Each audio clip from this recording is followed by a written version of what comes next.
Hello everyone, welcome to Tuitionwala foundation. तो यार आज के इस वीडियो में हम कंप्लीट फिजिक्स के ऑल चैप्टर्स के फॉर्मूलाज कवर करेंगे।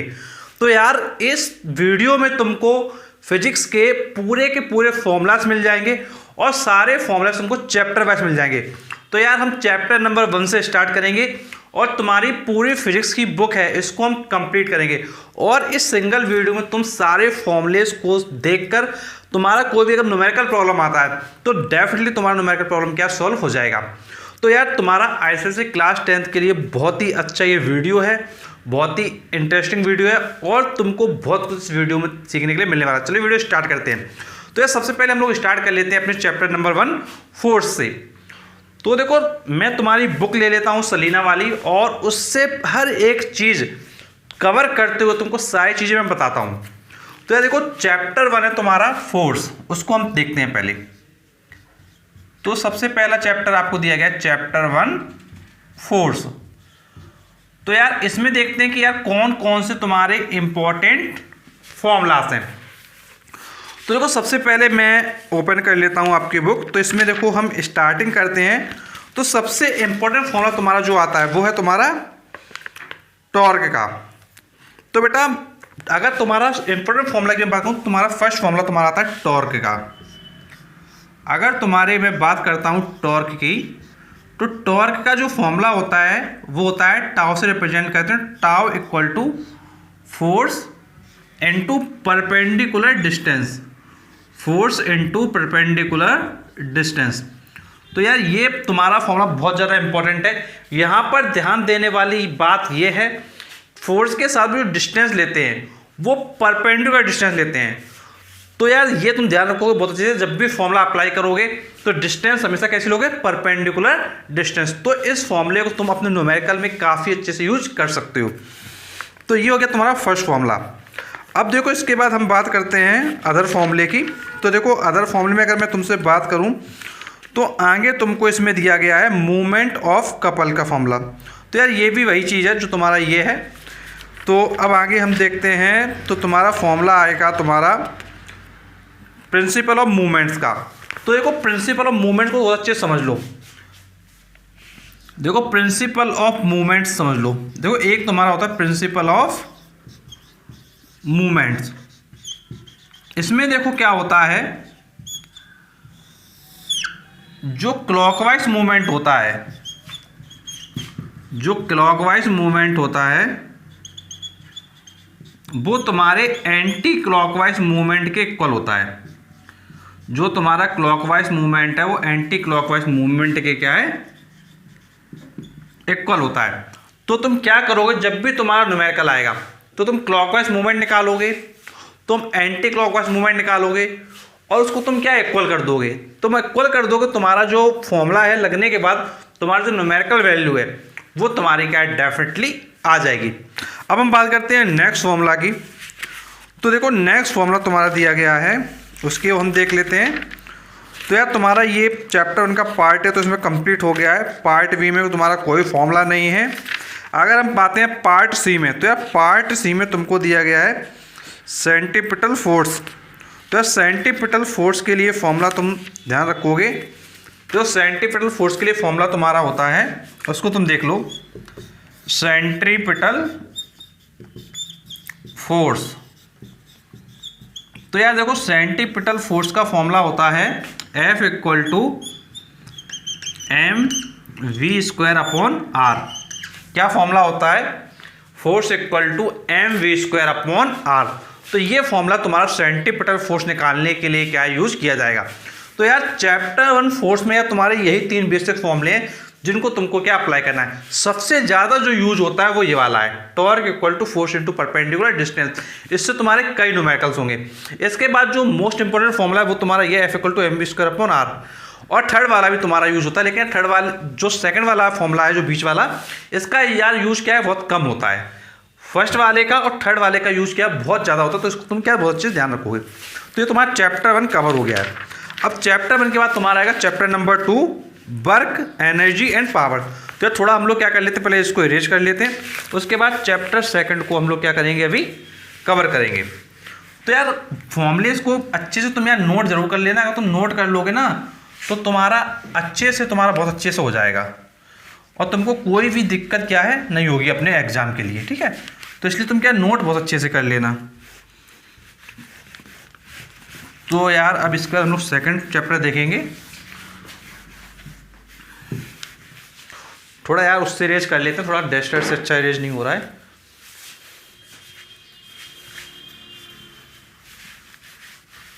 तो बेटा अब इसके बाद आएगा तुम्हारा चैप्टर नंबर 2। चलो चैप्टर नंबर 2 को एक बार देख लेते हैं। तो यार चैप्टर नंबर 2 है तुम्हारा वर्क, एनर्जी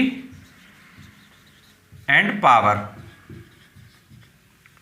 यार इस चैप्टर की हम बात करेंगे, इस चैप्टर में कौन कौन से फॉर्मूलेस इंपॉर्टेंट है। तो चलो सबसे पहले तुम्हारा आता है इसमें वर्क का फॉर्मूला। तो देखो वर्क का जो तुम्हारा फॉर्मूला होता है, तो यार वर्क का फॉर्मूला तुम बहुत अच्छे से ध्यान रखना। तो बेटा वर्क का फॉर्मूला होता है W equal F S cos theta. क्या होता है बेटा? F S cos theta.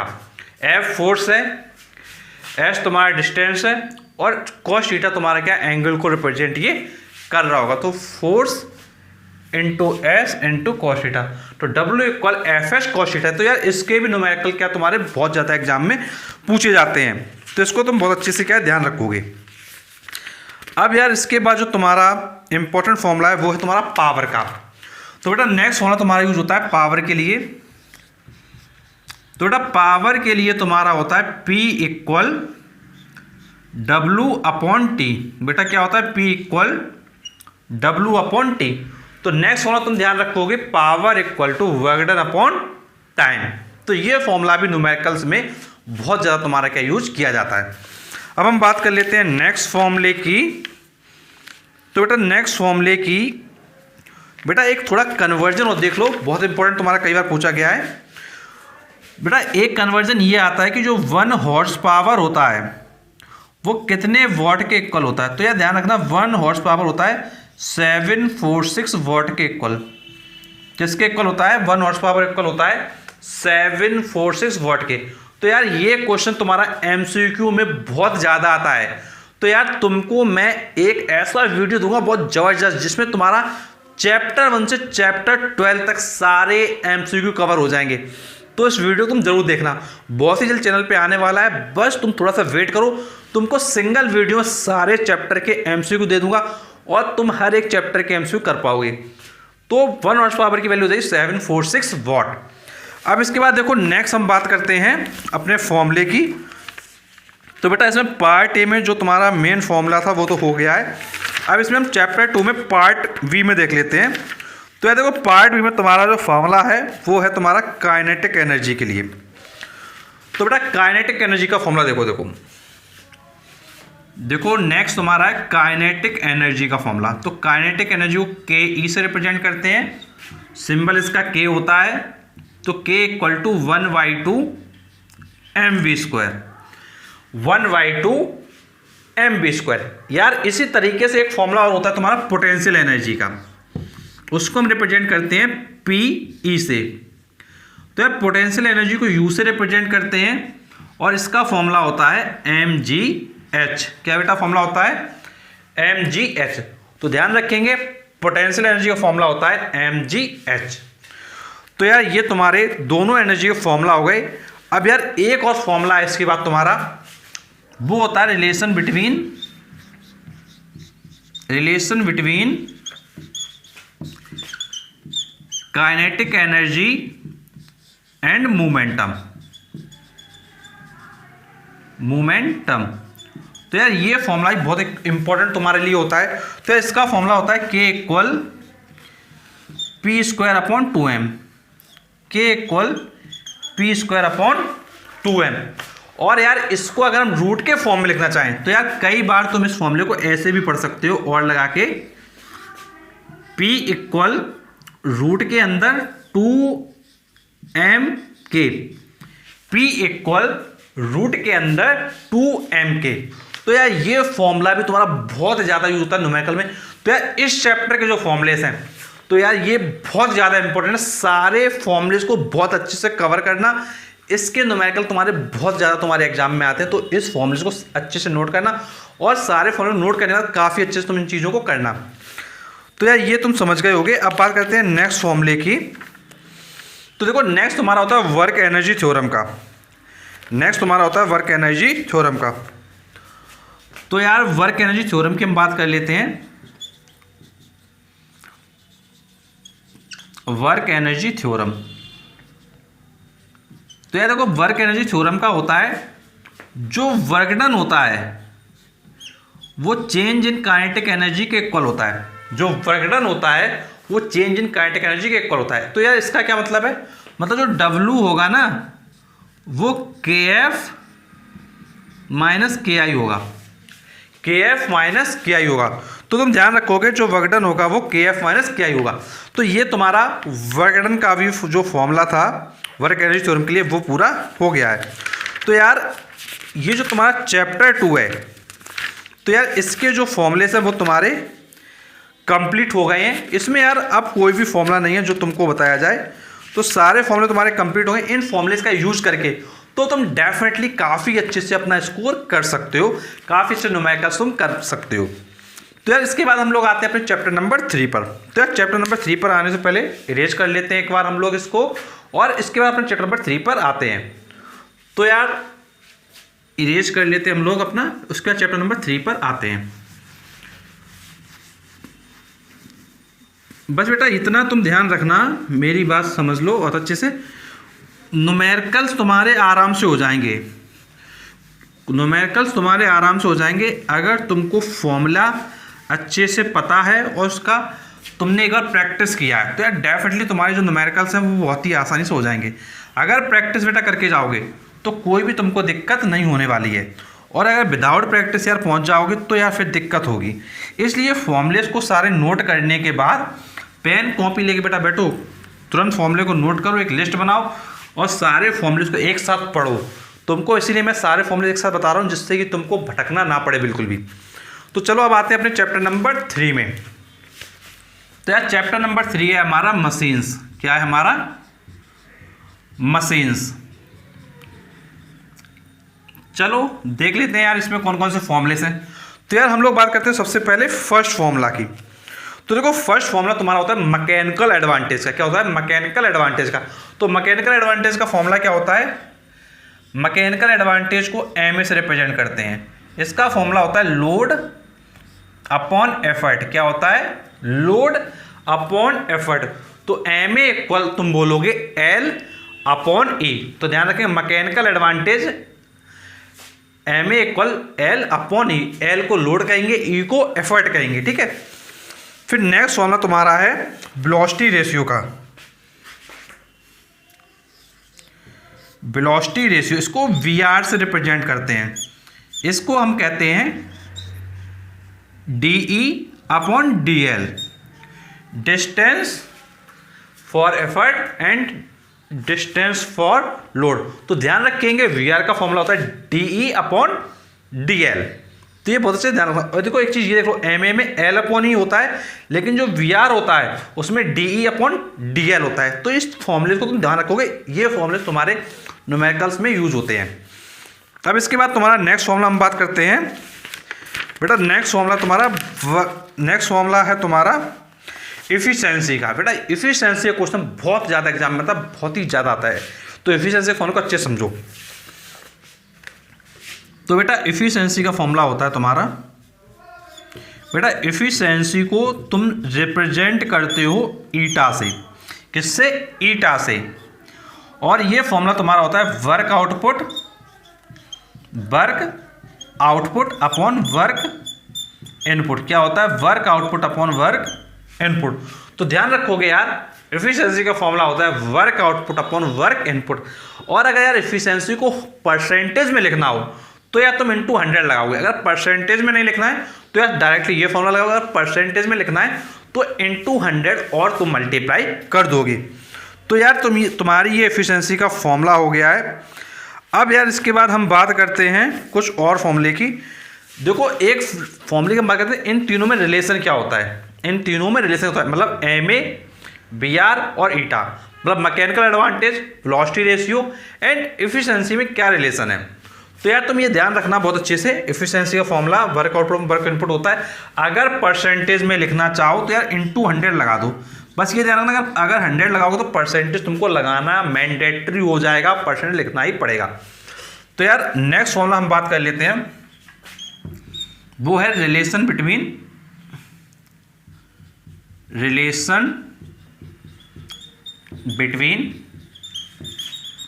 MA mechanical advantage, velocity ratio VR and efficiency eta. तो बेटा ये जो एक्सप्रेशन इसका होता है वो बहुत ज़्यादा तुम्हारे लिए इंपॉर्टेंट होता है, तो इसलिए तुमको एक चीज़ ध्यान रखनी है कि इस एक्सप्रेशन को तुमको जरूर लिखना है। तो यार इसका एक्सप्रेशन तुम्हारा होता है MA मतलब mechanical advantage equal to velocity ratio into efficiency mechanical advantage equal to velocity ratio into efficiency. तो यार इसका फॉर्मूला भी बहुत ज़्यादा तुम्हारे एग्जाम में यूज होता है। तो यार इसके बाद हम बात करते हैं नेक्स्ट फॉर्मूले की। तो चलो नेक्स्ट फॉर्मूला हम बात कर लेते हैं भाई, नेक्स्ट फॉर्मूला क्या है। तो यार देखो ये तुम्हारा ऑलमोस्ट हो चुका है, तो इसमें तुम्हारा नेक्स्ट फॉर्मूला देखते हैं कि कोई और फॉर्मूला तुम्हारा अगर रह गया हो। तो यार पार्ट ए में तो तुम्हारे सारे फॉर्मूले हो गए। अब यार पार्ट बी में देख लेते हैं। तो यार देखो पार्ट बी में तुमको पुली वगैरह दी गई है, और पुली के लिए यार कोई फॉर्मूला बहुत ज़्यादा इंपॉर्टेंट यहाँ पर नहीं दिखाई दे रहा है।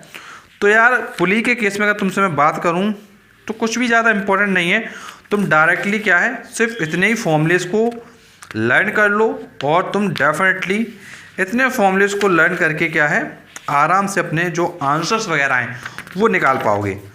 और यार जो पुली के जो क्वेश्चंस होते हैं ना बेटा पुली वाले, तो पुली वाले अगर मैं क्वेश्चंस की बात करूं, पुलिस में ये जो फॉर्मूलेस हैं वो ये जो अब फॉर्मूले तुम्हारे दिए गए हैं यही तुम्हारे यार यूज हो जाते हैं, इसमें कुछ तुम्हारा स्पेशल यूज नहीं होता है।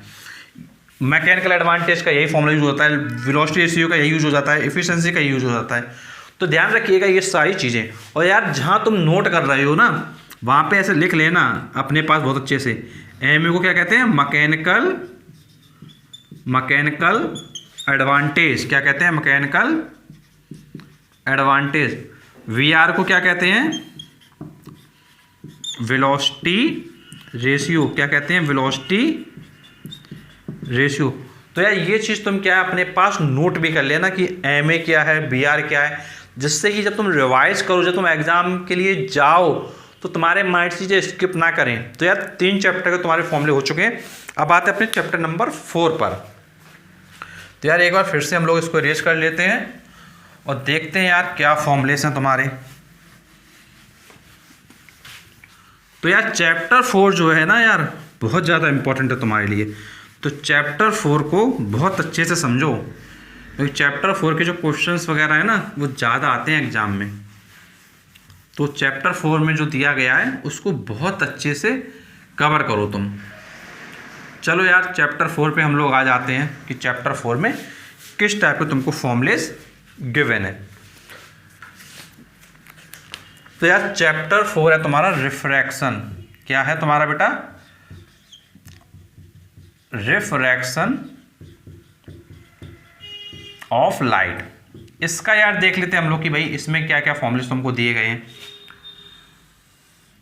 तो यार इसमें हम लोग स्टार्टिंग करते हैं फर्स्ट फॉर्मूले से।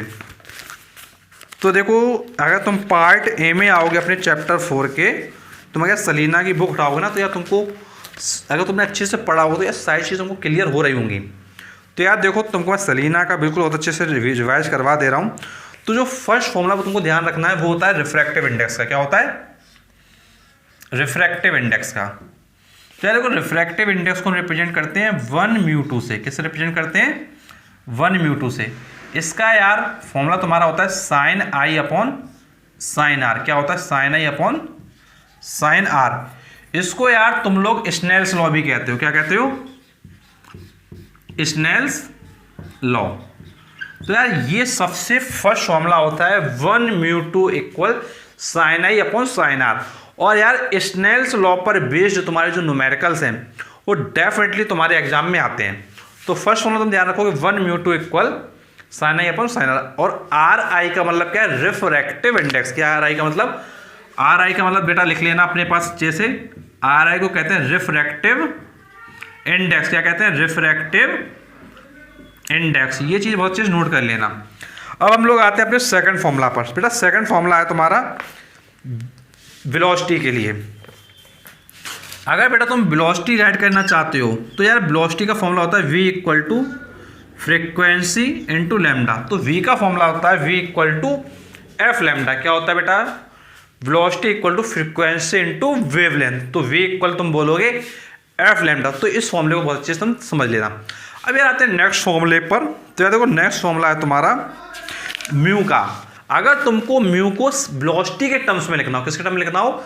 वेलोसिटी के टर्म में लिखना हो, तो यार देखो म्यू का एक फॉर्मूला तुम्हारा होता है, म्यू इक्वल तुम्हारा होता है सी अपॉन वी। क्या होता है? सी अपॉन वी। और म्यू क्या होगा?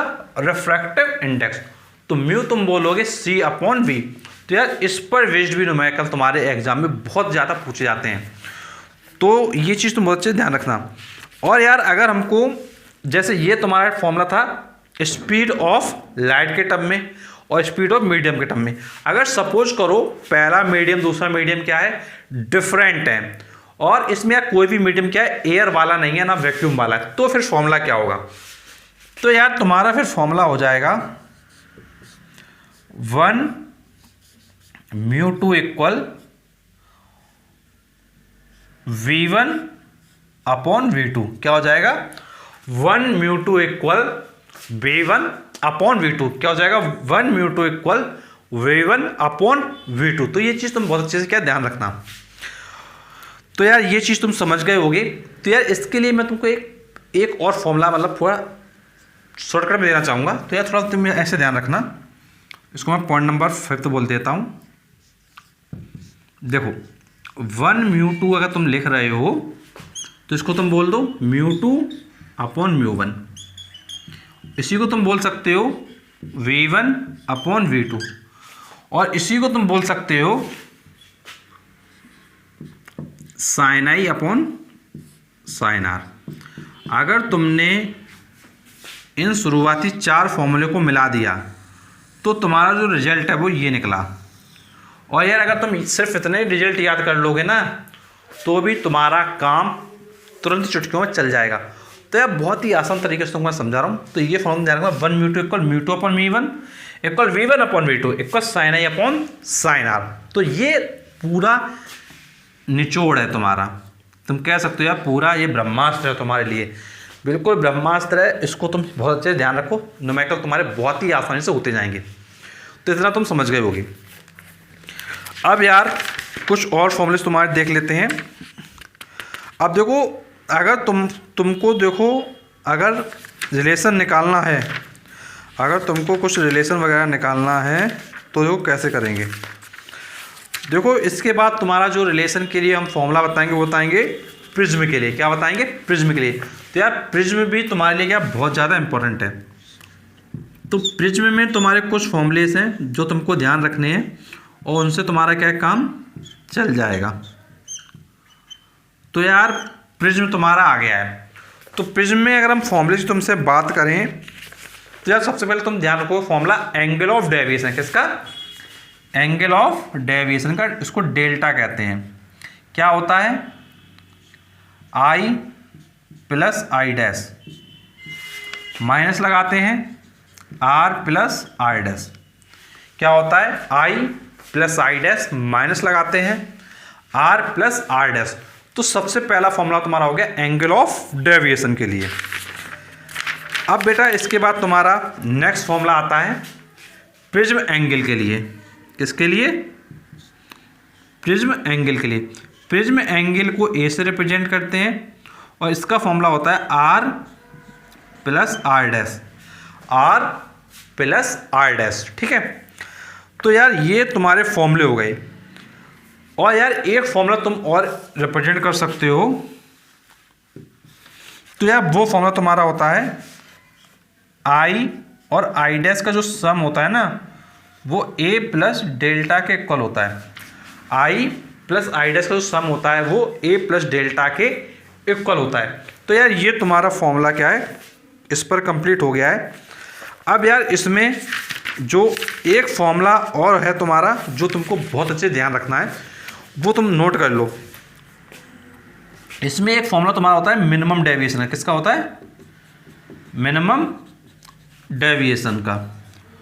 तो यार मिनिमम डेविएशन में क्या होता है, जो डेल्टा होता है ना उसको डेल्टा एम कहते हैं, और इसको हम कहते हैं 2i माइनस ए, क्या कहते हैं 2i माइनस ए। तो ध्यान रखोगे यार मिनिमम डेविएशन में तुमको लिखना है 2i माइनस ए। तो यार ये तुम्हारे जो प्रिज्म के फॉर्मूले हैं वो तुम्हारे कंप्लीट हो गए हैं। अब इसके बाद जो तुम्हारे फॉर्मूले आएंगे चैप्टर 4 में वो आएंगे रियल डेप्थ वाले। तो यार थोड़ा इसको हमको इरेज करना पड़ेगा, उसके बाद कुछ फॉर्मूलेस को हमको देखना पड़ेगा। तो ये तुम इतना समझ गए होगे, और यार इसको बहुत अच्छे से नोट कर लेना। थोड़ा मैं साइड में चला जाता हूँ, तुमको इसका स्क्रीनशॉट लेना तो तुम यार स्क्रीनशॉट भी ले लेना। तो यार सारे फॉर्मूले तुमको क्या है एक साथ तुमको क्या मिल जाएंगे। अब यार थोड़ा इरेज कर लेते हैं जिससे तुम्हारे और फॉर्मूलेस भी कवर हो सकें। तो 6 तक हो गए तुम्हारे फॉर्मूले। अब यार 7 से हम लोग कर लेते हैं फिर से।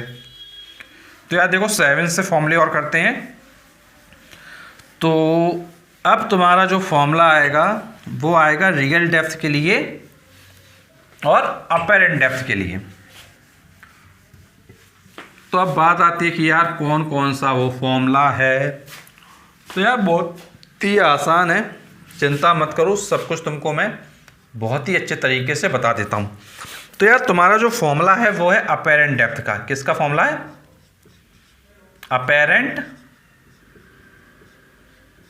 डेप्थ का। तो यार अपैरेंट डेप्थ का फॉर्मूला तुम्हारा होता है real depth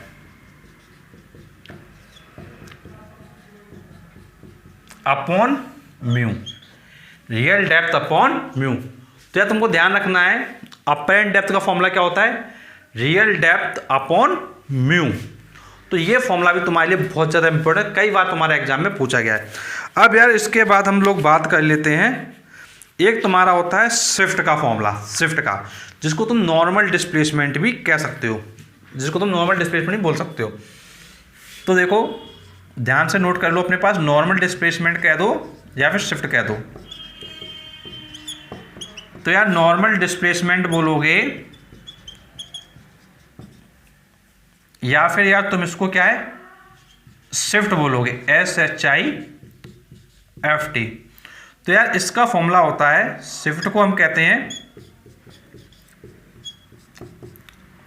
real depth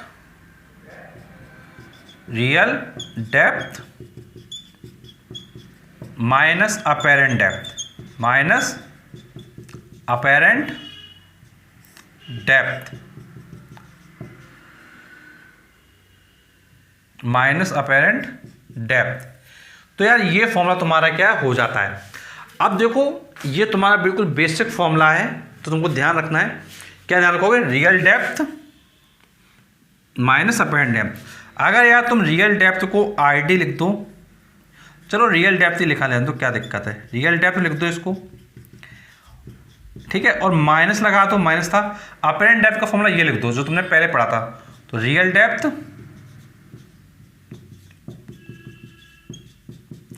upon mu. तो यार रियल डेप्थ अगर तुम कॉमन ले लोगे, अगर तुम रियल डेप्थ कॉमन ले लोगे तो तुम्हारा आ जाएगा 1 minus 1 upon mu, 1 minus 1 upon mu. और यार अगर तुम रियल डेप्थ को स्मॉल डी से रिप्रेजेंट कर दो तो यार तुम ऐसे भी लिख सकते हो, small D 1 minus 1 upon mu. तो यार ये तुम्हारा क्या है, शिफ्ट का फॉर्मूला क्या है हो जाता है। तो ये चीज़ तुम क्या बहुत अच्छे से क्या है ध्यान रखना। ये भी कई बार एग्जाम पूछा गया, अपैरेंट डेप्थ निकालना है तुमको या तुमको रियल डेप्थ निकालना है। इसमें से होता क्या है बेटा, अगर तुमको अपैरेंट डेप्थ पूछेगा तो तुमको म्यू भी देगा और रियल डेप्थ भी देगा। अगर तुमसे रियल डेप्थ पूछेगा तो तुमको अपैरेंट डेप्थ देगा और तुमको म्यू देगा। अगर तुमसे म्यू पूछेगा तो तुमको अपैरेंट डेप्थ और रियल डेप्थ देगा। मतलब क्वेश्चन डिपेंड करेगा भाई क्वेश्चन तुमसे क्या पूछा गया है, उसके अकॉर्डिंग तुम अपने क्या आंसर दोगे, ठीक है। तो ये तुम्हारा रियल डेप्थ और अपैरेंट डेप्थ के बेस्ड पर क्वेश्चंस के जो फॉर्मूलेस हैं वो तुम्हारे हो गए। अब यार इसके बाद तुम्हारा पार्ट डी आएगा जिसमें तुम्हारा क्रिटिकल एंगल और टोटल इंटरनल रिफ्रैक्शन दिया गया है। तो यार इसमें हम लोग बात कर लेते हैं कि भाई इसमें कोई फॉर्मूला है कि नहीं। तो यार इसमें तुम्हारे लिए सिर्फ एक फॉर्मूला है, इसमें तुम्हारे लिए क्या है, सिर्फ एक फॉर्मूला है। तो यार उस फॉर्मूले की भी हम लोग बात कर लेते हैं। तो यार तुम्हारा जो फॉर्मूला है वो पॉइंट नंबर 9 में हम लोग यहाँ लिख देते हैं। तो यार इसमें तुम्हारा जो फॉर्मूला है वो क्रिटिकल एंगल के लिए, किसके लिए, क्रिटिकल एंगल के लिए। तो यार एक चीज़ तुम बहुत अच्छे से समझ लो, जो क्रिटिकल एंगल होता है उसकी या तो डेफिनेशन आएगी या तो तुम्हारा न्यूमेरिकल आएगा। तो ध्यान रखना, या तो उसकी डेफिनेशन आएगी या तो फिर उसका क्या है, न्यूमेरिकल आएगा। तो यार क्रिटिकल एंगल का फॉर्मूला तुम क्या है जरूर नोट करना, साइन सी इक्वल 1/ANG, साइन सी इक्वल 1/ANG। और यार इसी को हम लोग कई बार n इक्वल 1/sin बोलते हैं। अब यार तुम थोड़ा ये सोचोगे यार n क्या है, तो यार रिफ्रैक्टिव इंडेक्स को यार हम या तो n से रिप्रेजेंट कर सकते हैं या तो हम लोग यार म्यू से रिप्रेजेंट कर सकते हैं। तो यार तुम्हारे दोनों सिंबल होते हैं, n भी होता है म्यू भी होता है। अगर तुम लिखना चाहो तो यार यहाँ पे a म्यू जी भी लिख सकते हो, अगर तुम लिखना चाहो तो इसको क्या है, तुम a म्यू जी भी लिख सकते हो, कोई दिक्कत की बात नहीं है। तो यार अगर मैं तुम्हारी बुक की बात करूँ तो यार तुम्हारे बुक में यहाँ पर लिखा गया है वो है तुम्हारा म्यू वाला। तो यार तुम इसको मेरे कहने पर, चलो अगर तुम्हारी बुक में म्यू दिया तो तुम म्यू ही कर लो, क्या ज़रूरी है एन करने की। तो यार म्यू कर लो इसको, यार यहाँ पे भी तुम म्यू कर लो, जिससे कि यार तुम कंफ्यूज ना हो, बस इतना ध्यान रखो, बस तुमको कंफ्यूज नहीं होना है। तो ध्यान रखना, अगर कभी एग्जाम में एन लिख के आ जाए तो घबराना नहीं है। एन को भी रिफ्रैक्टिव इंडेक्स से रिप्रेजेंट करते हैं और रिफ्रैक्टिव इंडेक्स को म्यू से भी रिप्रेजेंट करते हैं। तो यार दोनों सिंबल तुमको क्या ध्यान रखने हैं। तो यार ये तुम्हारा अब क्या है, चैप्टर नंबर 4 हो गया है। अब यार इसके बाद तुम्हारा आएगा चैप्टर नंबर 5। तो चलो यार चैप्टर नंबर 5 की तरफ हम लोग मूव कर लेते हैं थोड़ा सा और देख लेते हैं भाई चैप्टर नंबर 5 के लिए। तो यार चलो इरेज कर लेते हैं पहले। तो सबसे पहला काम तो यार इरेज करना हमारे लिए हो जाता है। तो यार चैप्टर नंबर 5 की अगर हम तुमसे बात करें ना यार, तो उसमें बहुत ज़्यादा फॉर्मूलेस नहीं है। चैप्टर नंबर 4 में फॉर्मूलेस काफ़ी अच्छे हैं और चैप्टर नंबर 2 में फॉर्मूले तुमने देखा काफ़ी अच्छे थे। तो 2 और 4 को बहुत अच्छे से ध्यान रखना। तो यार काफ़ी अच्छे फॉर्मूलेस और न्यूमेरिकल्स भी बनते हैं पेपर में तुम्हारे न्यूमेरिकल्स भी बनते हैं।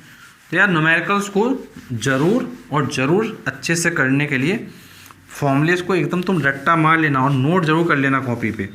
अगर नोट नहीं करोगे ना तो फिर वही होगा कि तुमने पढ़ा तो सब लेकिन आया बहुत कम, वो सिचुएशन ना आए। इसलिए तुमको प्रैक्टिस पर भी बहुत अच्छे से क्या है जोर देना होगा, और अगर जोर नहीं दोगे ना तो बेटा दिक्कत होगी फिर। तो इसलिए पढ़ाई कर रहे हो तो रिजल्ट भी लेके आना है, सिर्फ पढ़ना थोड़ी है यार। हमको अपने नंबर भी तो लेके आने हैं। इसीलिए तुमको दिया जा रहा है इतना बड़ा लेक्चर भाई, तुमको इतना बड़ा लेक्चर प्रोवाइड किया जा रहा है जिसमें तुम्हारे सारे के सारे फॉर्मूलेस एक ही बार में कवर हो रहे हैं। तो यार उसका यूटिलाइज करो ना। चलो अब हम लोग अपने चैप्टर नंबर 5 पर मूव कर लेते हैं। अब यार रिफ्रैक्शन थ्रू लेंस देखेंगे। क्या देखेंगे चैप्टर नंबर 5? रिफ्रैक्शन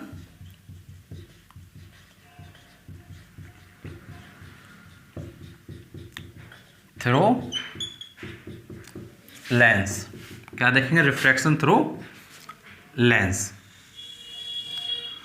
तो यार अगर हम बात करें कि भाई लेंस के थ्रू रिफ्रैक्शन में कौन कौन से फॉर्मूलास हैं, तो यार लेंस का क्वेश्चन भी डेफिनेटली एग्जाम में बनता है। तो यार इसमें अगर हम बात करते हैं तो ये पहले तुम्हारे पार्ट ए की। तो यार पार्ट ए में हम लोग आ चुके हैं। तो यार पार्ट ए में तुम्हारा कोई भी फॉर्मूला नहीं है। और यार पार्ट बी में हम आ चुके हैं। तो यार पार्ट बी को अगर हम देखेंगे तो यार पार्ट बी में भी कोई भी फॉर्मूला नहीं है। पार्ट बी में भी कोई भी फॉर्मूला नहीं है।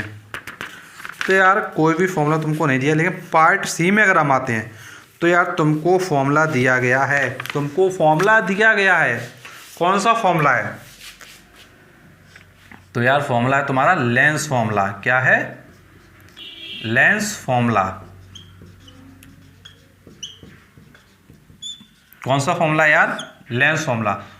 तो यार 1/f equal 1/v minus 1/u। तो यार तुम ध्यान रखोगे तुम्हारे लिए लेंस फॉर्मूला है 1/f equal 1/v minus 1/u। तो यार इस पर बेस्ड न्यूमेरिकल तुम्हारे क्या बहुत ज़्यादा आते हैं, तो इसको तुम क्या है बहुत अच्छे से समझ लो। 1/f equal to 1/v minus 1/u। f focal length है, v इमेज का डिस्टेंस है और u ऑब्जेक्ट का डिस्टेंस है। तो ये तुमको फॉर्मूला क्या बहुत अच्छे से ध्यान रखना है। अब इसके बाद तुम्हारा फॉर्मूला है लिनियर मैग्निफिकेशन का। किसका फॉर्मूला है? लिनियर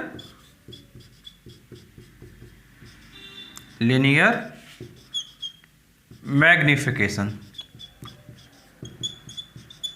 यार तुमसे मैं बात करूँगा लिनियर मैग्निफिकेशन की।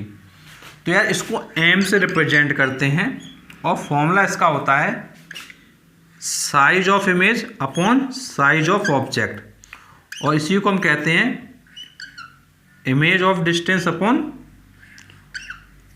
Distance of object. तो ध्यान रखना distance of image upon distance of object. तो ध्यान रखेंगे मैग्निफिकेशन हो जाएगा I/O size of image upon size of object. इसको बोलेंगे distance of image upon distance of object. तो ये फॉर्मूला तुमको क्या बहुत अच्छे से ध्यान रखना है। तो जब तुमको साइज के टर्म में वैल्यू दी गई हो तो तुम ये लगाओगे, अगर तुमको डिस्टेंस के टर्म में वैल्यू दी गई हो तो तुम क्या है ये लगाओगे। तो m equal to I/O equal to v/u। अब यार तुम्हारा नेक्स्ट फॉर्मूला है जो कि तुम्हारा क्या बहुत ज़्यादा और बहुत ही ज़्यादा इम्पोर्टेंट है, जो तुमको ध्यान रखना है। बहुत ज़्यादा एग्जाम में यूज़ होता है और बहुत बच्चे इसको गलत भी करते हैं। फॉर्मूला है पावर का, power of lens. Power of lens formula बहुत आसान है। P की वैल्यू होती है 1/f। P की वैल्यू क्या होती है? 1/f। बस ध्यान देने की बात यह है f को तुमको मीटर में रखना है। f को तुमको मीटर में रखना है, मीटर में। ध्यान से सुन लो, पावर ऑफ लेंस क्या होती है? P equal to 1/f। लेकिन f को मीटर में ही रखना है। अगर मीटर में नहीं लिखोगे तो भैया आंसर निकालोगे न्यूमेरिकल का वो गलत हो जाएगा। और यार पावर का जो आंसर आता है ना वो आता है डायोप्टर में। किस में आता है पावर का आंसर? डायोप्टर में। और इसको कैपिटल D से रिप्रेजेंट करते हैं। किस रिप्रेजेंट करते हैं? कैपिटल D से रिप्रेजेंट करते हैं। तो पावर ध्यान रखिएगा 1/4 फोकल लेंथ है, लेकिन फोकल लेंथ को मीटर में लेना मैंडेटरी है, कंपलसरी है। मीटर में नहीं लेंगे तो तुम्हारा आंसर क्या है? गलत आएगा। अब यार इसके बाद हम लोग आ जाते हैं अपने अगले पार्ट पर। तो यार अपने अगले पार्ट में हम लोग आ जाते हैं। तो कुछ हम लोग क्या करेंगे, अपने मैग्नीफाइंग ग्लासेस को देखेंगे। तो यार अगर तुमसे मैं बात करूं मैग्नीफाइंग ग्लास की, किसकी बात करूं? मैग्नीफाइंग ग्लास की। तो यार पार्ट डी में तुमको दिया गया मैग्नीफाइंग ग्लास। तो यार पॉइंट नंबर 4 तुम कह सकते हो। तो मैं यार मैग्नीफाइंग ग्लास की अगर बात करूं, और यार इसका दूसरा नाम एक और तुम ध्यान रख लो, इसको सिंपल माइक्रोस्कोप भी कहते हैं। क्या कहते हैं? Simple microscope. तो ध्यान रखना सिंपल माइक्रोस्कोप भी कहते हैं इसको।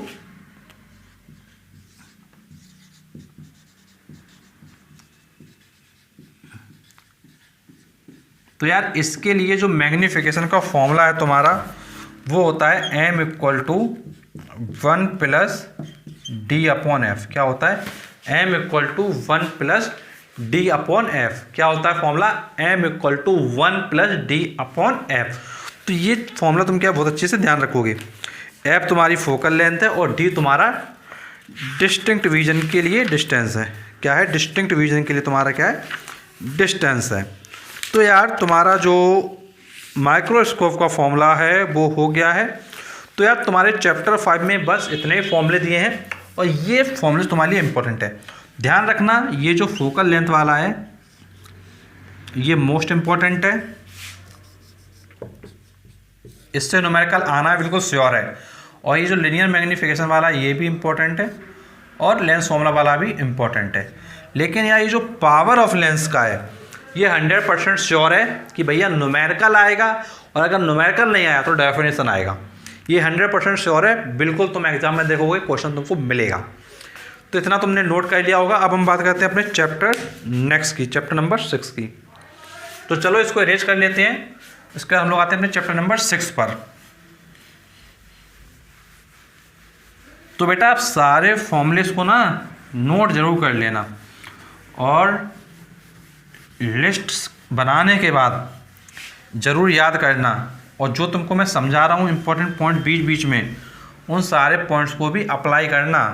केवल इतना ना करना कि नोट कर लिया और सब भूल जाओ सारे पॉइंट जो तुमको मैं बीच बीच में बता रहा हूँ, कौन सा इंपॉर्टेंट है, कौन सा ज़रूर आएगा। तो यार ज़रूर आएगा, उसको स्पेशल लिख लेना अपने पास कि ये बताया था सर ने कि भाई ये ज़रूर आएगा।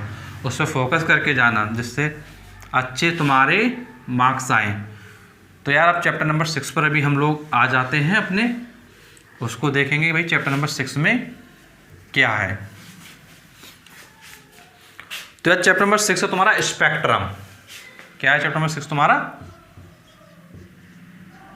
स्पेक्ट्रम। तो यार अगर तुमसे मैं बात करता हूँ स्पेक्ट्रम की, तो देखो इसमें जो फॉर्मूला दिया गया उसकी मैं बात करता हूँ। पहले तुमको क्या है, एक ट्रायंगुलर प्रिज्म के लिए फॉर्मूला दिया गया है। किसके लिए? ट्रायंगुलर प्रिज्म के लिए।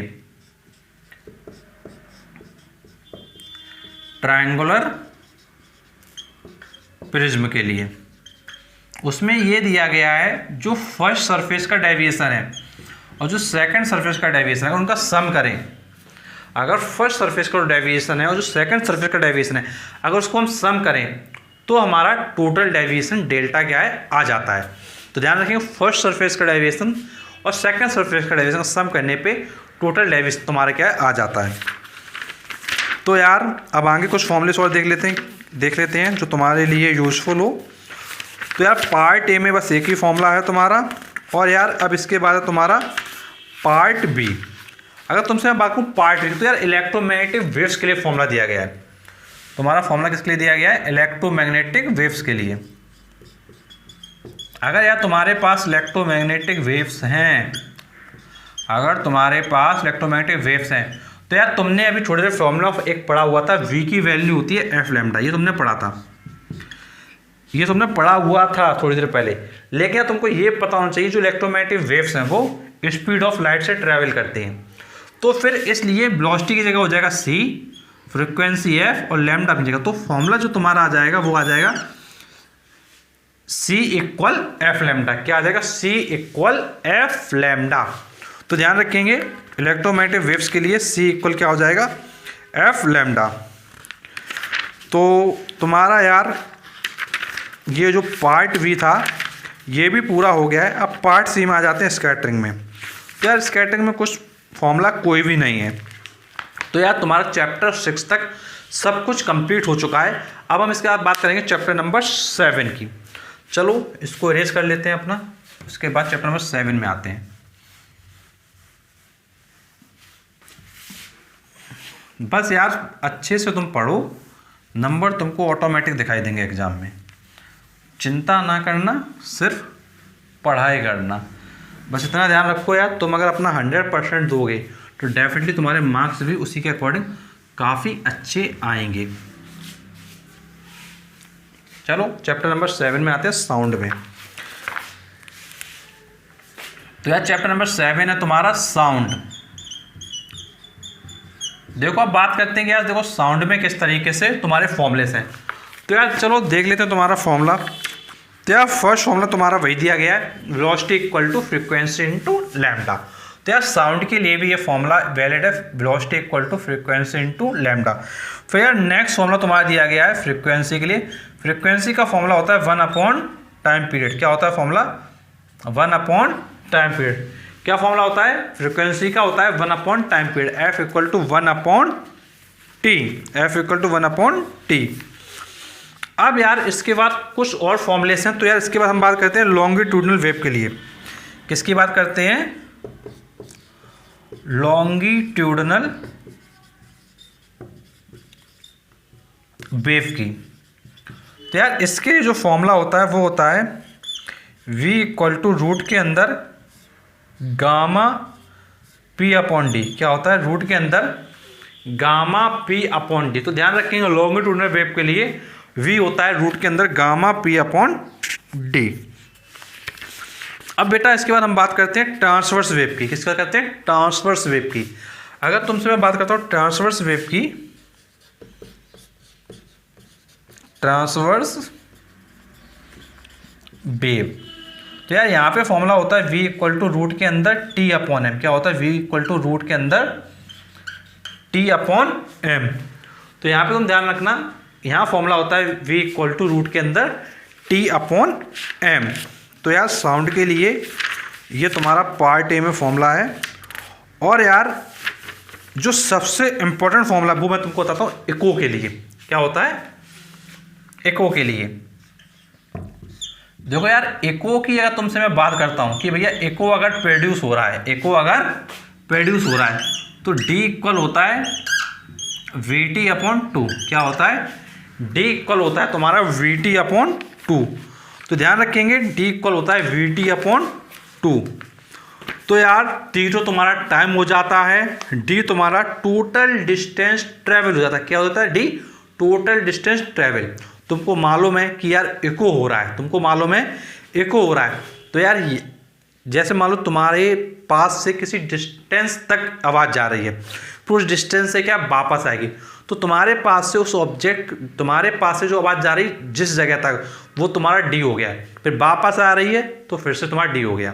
तो ध्यान रखेंगे उसमें तुमको ध्यान ये रखना है डी तुम्हारा डिस्टेंस हो जाता है इको के लिए, और v तुम्हारा वेलोसिटी है, t तुम्हारा टाइम है। तो यार ये तुम्हारा इको का जो है वो कंप्लीट हो गया है।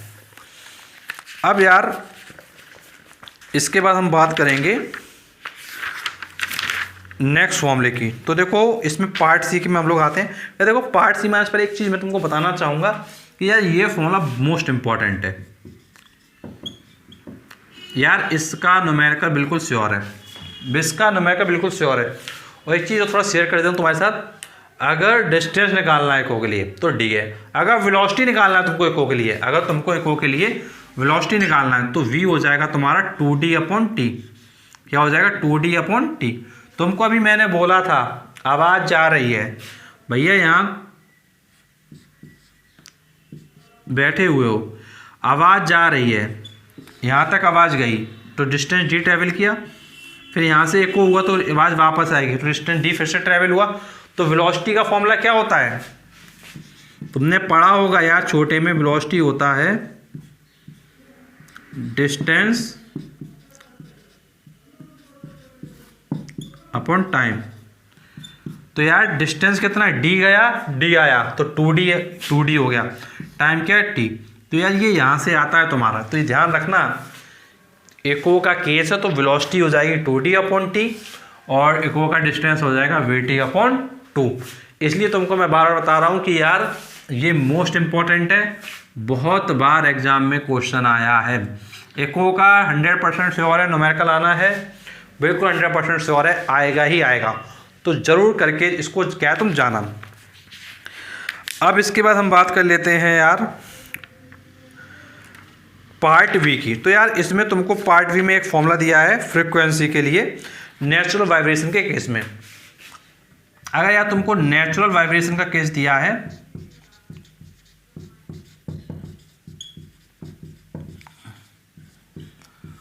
इसको यार तुम फ्री वाइब्रेशन का भी केस बोलते हो, फ्री वाइब्रेशन भी उसको तुम बोलते हो।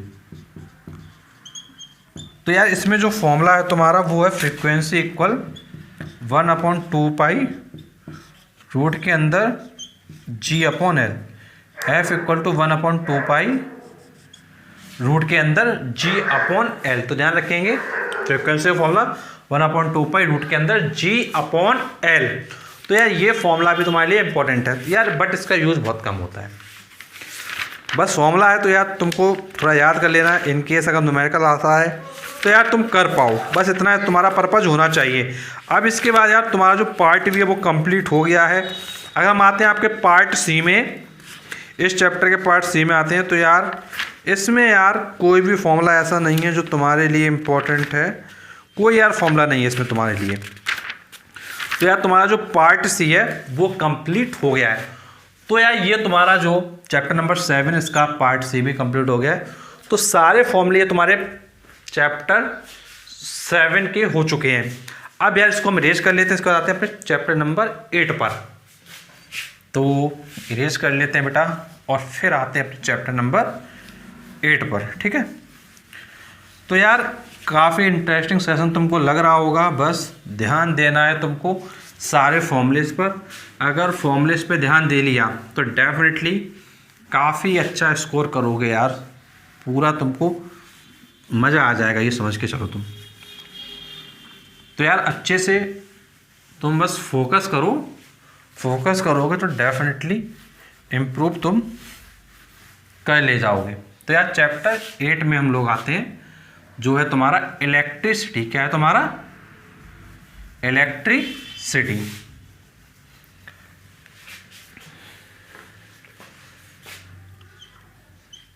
चैप्टर 8 है तुम्हारा इलेक्ट्रिसिटी।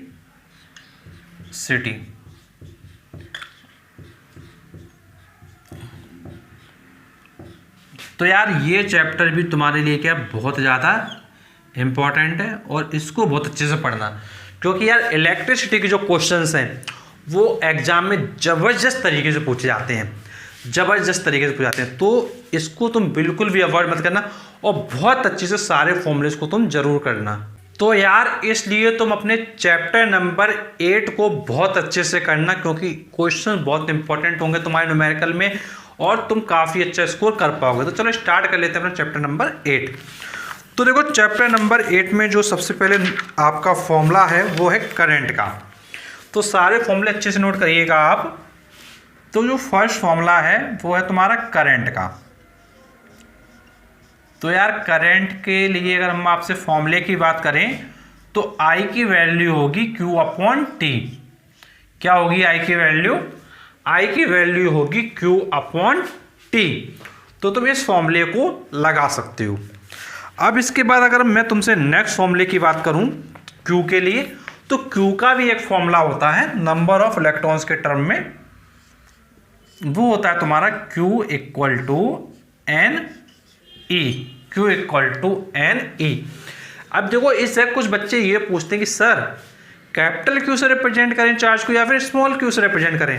तो यार चार्ज को तुम चाहे कैपिटल Q से रिप्रेजेंट कर दो या फिर तुम स्मॉल q से रिप्रेजेंट कर दो, उससे कुछ भी ज़्यादा फर्क नहीं पड़ने वाला है। बस ये जरूर लिख देना कि भाई where Q is the electric charge.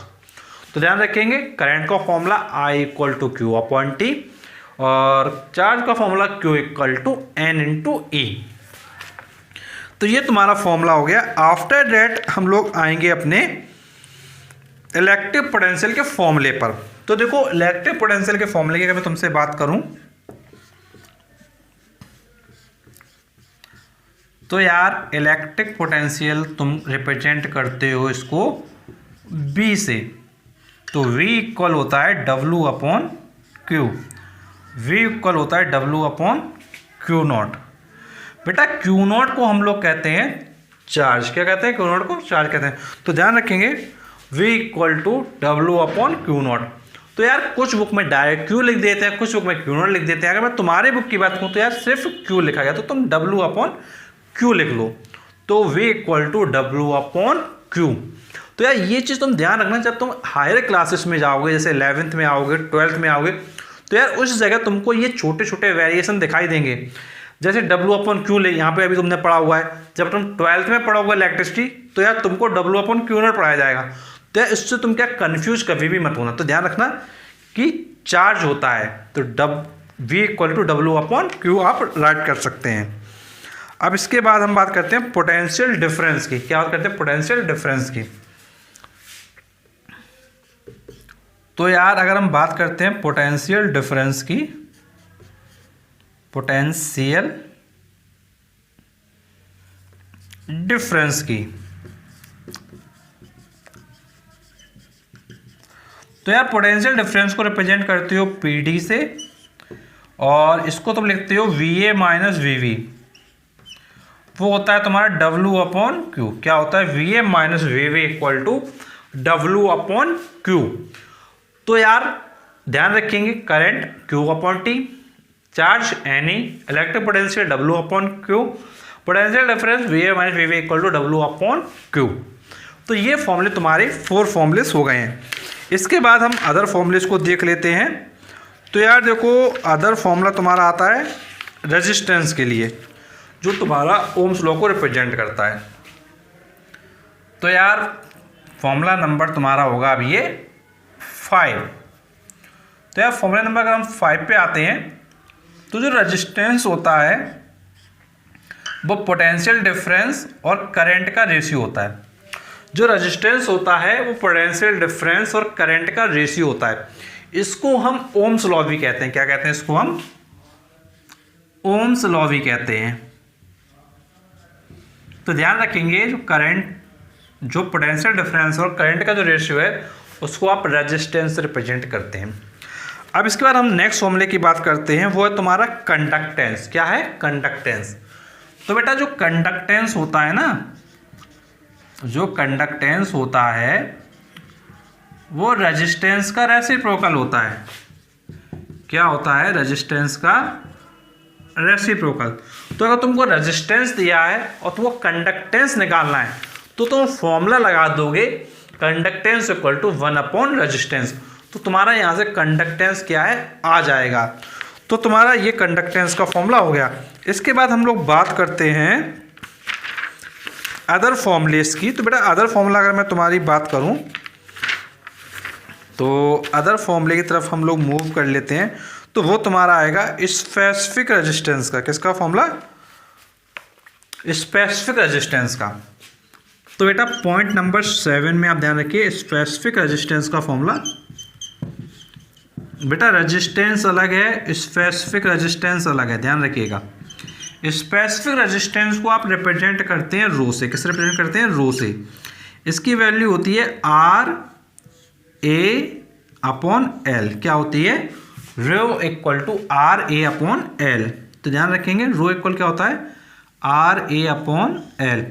Are resistance है, ए क्रॉस सेक्शनल एरिया है। आर रेजिस्टेंस है, ए क्रॉस सेक्शनल एरिया है, और एल लेंथ है, और स्पेसिफिक रेजिस्टेंस क्या है? रो है। तो ये तुमको फॉर्मूला काफ़ी अच्छे से क्या है? ध्यान रखना है। अब इसके बाद अदर फॉर्मूला ले लेते हैं हम लोग, कुछ अदर फॉर्मूले और देख लेते हैं। तो यार पार्ट ए तो तुम्हारा यार कंप्लीट हो गया है। पार्ट ए के बाद तुम्हारा पार्ट बी में हम लोग आते हैं। चलो बेटा पार्ट बी तुम्हारा आ गया। इसमें ईएमएफ दिया गया है, इलेक्ट्रोमोटिव फोर्स के लिए फॉर्मूला। तो यार अगर हम ईएमएफ का फॉर्मूला लिखते हैं इलेक्ट्रोमोटिव फोर्स के लिए, तो ई की वैल्यू होती है W अपॉन क्यू। क्या होती है ई की वैल्यू? W upon Q. ध्यान रखिएगा, ईएमएफ को ई से रिप्रेजेंट करते हैं, और इसका जो फॉर्मूला होता है वो होता है E equal to W upon Q. क्या होता है? E equal to W upon Q. तो ये फॉर्मूले आपके हो गए हैं। अब इसके बाद हम बात करते हैं नेक्स्ट फॉर्मूला की। तो बेटा नेक्स्ट फॉर्मूला तुम्हारा टर्मिनल वोल्टेज का। किसका फॉर्मूला है? नेक्स्ट फॉर्मूला तुम्हारा टर्मिनल वोल्टेज का। तो यार टर्मिनल वोल्टेज का फॉर्मूला देख लेते हैं। तो बेटा टर्मिनल वोल्टेज को रिप्रेजेंट करते हैं V से। तो वो तुम्हारा होता है W अपॉन क्यू डैश। क्या होता है? W upon Q dash. तो ध्यान रखेंगे, ईएमएफ में W upon Q, terminal voltage में W अपॉन क्यू डैश। अब इसके बाद हम बात करते हैं नेक्स्ट फॉर्मूला की। नेक्स्ट फॉर्मूले की अगर हम आपसे बात करें, तो नेक्स्ट फॉर्मूला देखते हैं तुम्हारे लिए कौन सा और काफ़ी अच्छे से इंपॉर्टेंट हो सकता है। तो वो तुम्हारा होता है इंटरनल रेजिस्टेंस का फॉर्मूला। किसका फॉर्मूला? इंटरनल रेजिस्टेंस का। तो बेटा एग्जाम में इंटरनल रेजिस्टेंस फाइंड करने के लिए बहुत ज़्यादा आता है। इसको स्मॉल आर से रिप्रेजेंट करते हैं। तो यार इसका एक बड़ा सा फॉर्मूला तुमको मैं बता रहा हूँ, जो तुमको ध्यान रखना है। स्मॉल आर इक्वल तुम्हारा होता है E upon V minus 1 into R. E upon V minus 1 into R. तो तुम ये ध्यान रखोगे इंटरनल रेजिस्टेंस का जो तुम्हारा फॉर्मूला होता है E/V -1 इंटू आर। ई तुम्हारा भाई EMF हो जाएगा, वी टर्मिनल वोल्टेज हो जाएगा, आर रेजिस्टेंस हो जाएगा और स्मॉल आर तुम्हारा इंटरनल रेजिस्टेंस हो जाएगा। तो ध्यान रखेंगे इस फॉर्मूले को। अब इसके बाद कॉम्बिनेशन ऑफ रेजिस्टेंस के फॉर्मूलेस आते हैं, उसको भी हम लोग देख लेते हैं। अगर कॉम्बिनेशन ऑफ रेजिस्टेंस की हम आपसे बात करें, अगर हम बात करते हैं टोटल रेजिस्टेंस की, किसकी बात करते हैं? टोटल रेजिस्टेंस तुम बोल दो या इसको तुम बोल दो इक्विवेलेंट रेजिस्टेंस। क्या बोल दो इसको? Equivalent resistance. इसको तुम टोटल रेजिस्टेंस बोल दो या फिर तुम इसको इक्विवेलेंट रेजिस्टेंस बोल दो। अगर तुमसे मैं बात करता हूँ इक्विवेलेंट रेजिस्टेंस की, अगर देखो कॉम्बिनेशन सीरीज है, अगर कॉम्बिनेशन सीरीज है, जैसे एक रेजिस्टेंस ये है, दूसरा रेजिस्टेंस ये है, इसको आपने ऐड कर रखा है, ये तुम्हारा R1 है, ये तुम्हारा R2 है, तो यार तुम्हारा A और B के बीच में जो रेजिस्टेंस होगा ना, वो इक्विवेलेंट रेजिस्टेंस अगर हम R से रिप्रेजेंट करें तो इन दोनों के सम के इक्वल होगा। तो ध्यान रखेंगे इक्विवेलेंट रेजिस्टेंस के केस में, अगर दो रेजिस्टेंस R1 R2 हैं और उनको आप सीरीज में कनेक्ट कर रहे हैं तो इक्विवेलेंट रेजिस्टेंस कैपिटल R की वैल्यू R1 प्लस R2 होगा। अब इसके बाद हम बात करें आपसे पैरेलल कॉम्बिनेशन की। ये कैसा कॉम्बिनेशन हो गया तुम्हारा बेटा? ये तुम्हारा हुआ है सीरीज वाला। कैसा? ये तुम्हारा सीरीज वाला है, ठीक है। और अगर पैरेलल होगा तो ये बेटा इस तरीके से जाएगा, एक रेजिस्टेंस ये और एक रेजिस्टेंस तुम्हारा इस तरीके से। तो इसको तुम A बोल दो, इसको तुम B बोल दो, इसको तुम A बोल दो और इसको तुम B बोल दो, इसको तुम R1 बोल दो, इसको तुम R2 बोल दो और यहाँ पे लिख दो पैरेलल। क्या लिख दो? पैरेलल। ये पैरेलल कॉम्बिनेशन है। तो यार यहाँ पर तुम्हारा जो इक्विवेलेंट रेजिस्टेंस होता है इसको R से ही रिप्रेजेंट करते हैं, लेकिन वैल्यू यहाँ आती है 1/R equal to 1/R1 plus 1/R2। तो ये तुम्हारा इक्विवेलेंट रेजिस्टेंस का जो फॉर्मूलास है वो हो जाता है। अगर सपोज करो तुम्हारे पास 2 की जगह 3 रेजिस्टेंस दिए गए हैं तो तुम्हारा सीरीज के लिए फॉर्मूला हो जाता है R equal to R1 plus R2 plus R3। और इक्विवेलेंट रेजिस्टेंस अगर तुम्हारे पैरेलल में 3 जुड़े हुए तो हो जाएगा तुम्हारा 1/R equal to 1/R1 plus 1/R2 plus 1/R3। तो ये तुम्हारे जो फॉर्मूलास हैं वो पूरी तरीके से तुम्हारे कंप्लीट हो जाएंगे। तो यार ये तुम्हारा सीरीज कॉम्बिनेशन और पैरेलल कॉम्बिनेशन के जो फॉर्मूलेस हैं वो तुम्हारे हो गए हैं। अब यार आगे हम और फॉर्मूलास भी देख लेते हैं। तो यार और फॉर्मूलास तुम्हारे जो हैं पार्ट सी में दिए गए इलेक्ट्रिकल एनर्जी एंड पावर के लिए। तो यार इसके फॉर्मूलेस को और देख लेते हैं, उसके बाद ये चैप्टर तुम्हारा क्या कंप्लीट होगा। तो यार इसको थोड़ा इरेज हम लोगों को करना पड़ेगा, उसके बाद हम अदर फॉर्मूलेस को देख पाएंगे, बिकॉज स्पेस पूरा फुल हो गया है। तो चलो थोड़ा इरेज कर लेते हैं, फिर देख लेते हैं कि भाई कौन कौन से वो फॉर्मूलास हैं। तो ध्यान रखेंगे बेटा, फॉर्मूलेस को लिस्ट बहुत अच्छे से बनाइए अपने पास। अगर फॉर्मूलेस की लिस्ट आकर आपकी बनी होगी तो डेफिनेटली काफ़ी अच्छे से आप क्या है उसमें सारी चीज़ें कर पाएंगे। तो 11 फॉर्मूलेस आपके हो चुके हैं इस चैप्टर में। इलेक्ट्रिसिटी अच्छा चैप्टर है, लेंथी चैप्टर है और न्यूमेरिकल्स भी एग्जाम में क्या बहुत ज़्यादा तुम्हारे पूछे जाते हैं। तो न्यूमेरिकल के पॉइंट ऑफ व्यू से भी इम्पॉर्टेंट है और थ्योरेटिकल पॉइंट ऑफ व्यू से भी इम्पॉर्टेंट है। तो इस चैप्टर को अगर अच्छे से नहीं करोगे तो बेटा मार्क्स कहीं ना कहीं कम रह जाएंगे। सबसे इम्पोर्टेंट चैप्टर यही है, बाकी के जो चैप्टर्स हैं वो भी इम्पोर्टेंट है, बट वो इतना ज़्यादा इम्पोर्टेंट नहीं, क्योंकि इससे थ्योरी भी काफ़ी अच्छी आती है और इससे न्यूमेरिकल भी काफ़ी अच्छे से आते हैं। तो इसलिए तुम क्या है अच्छे से पढ़ना और अच्छे से सारे फॉर्मूलेस तैयार करना। तो 11 फॉर्मूलेस तुम्हारे हो गए। अब हम लोग बात करते हैं 12th नंबर फॉर्मूले की। तो देखो सबसे पहले हम बात करते हैं इलेक्ट्रिकल एनर्जी की। किसकी बात करते हैं? इलेक्ट्रिकल एनर्जी की। तो देखो फॉर्मूला नंबर 12 इलेक्ट्रिकल एनर्जी की। तो यार यहाँ पर जो फॉर्मूला होता है वो W का होता है, W equal to QV। W equal to QV तुम्हारा जो बेसिक फॉर्मूला है वो यही है कि W इक्वल टू QV, और इसी को हम लोग लिखते हैं VIT। क्या लिखते हैं? VIT, QV VIT, और एक होता है तुम्हारा I² RT। क्या होता है I² RT? तो ध्यान रखेंगे W के फॉर्मूले QV VIT and I² RT, और लास्ट होता है तुम्हारा V²/R into T, V²/R into T. तो ये तुमको ध्यान रखना है बेटा, ये फॉर्मूला, ये बिल्कुल मैंने बहुत ज़बरदस्त तुमको एक ही लाइन में सारे फॉर्मूले बता दिए। V का फॉर्मूला QV भी होता है, QV उसी फॉर्मूले से आया V = W/Q वाले से, W आ गया तुम्हारा QV।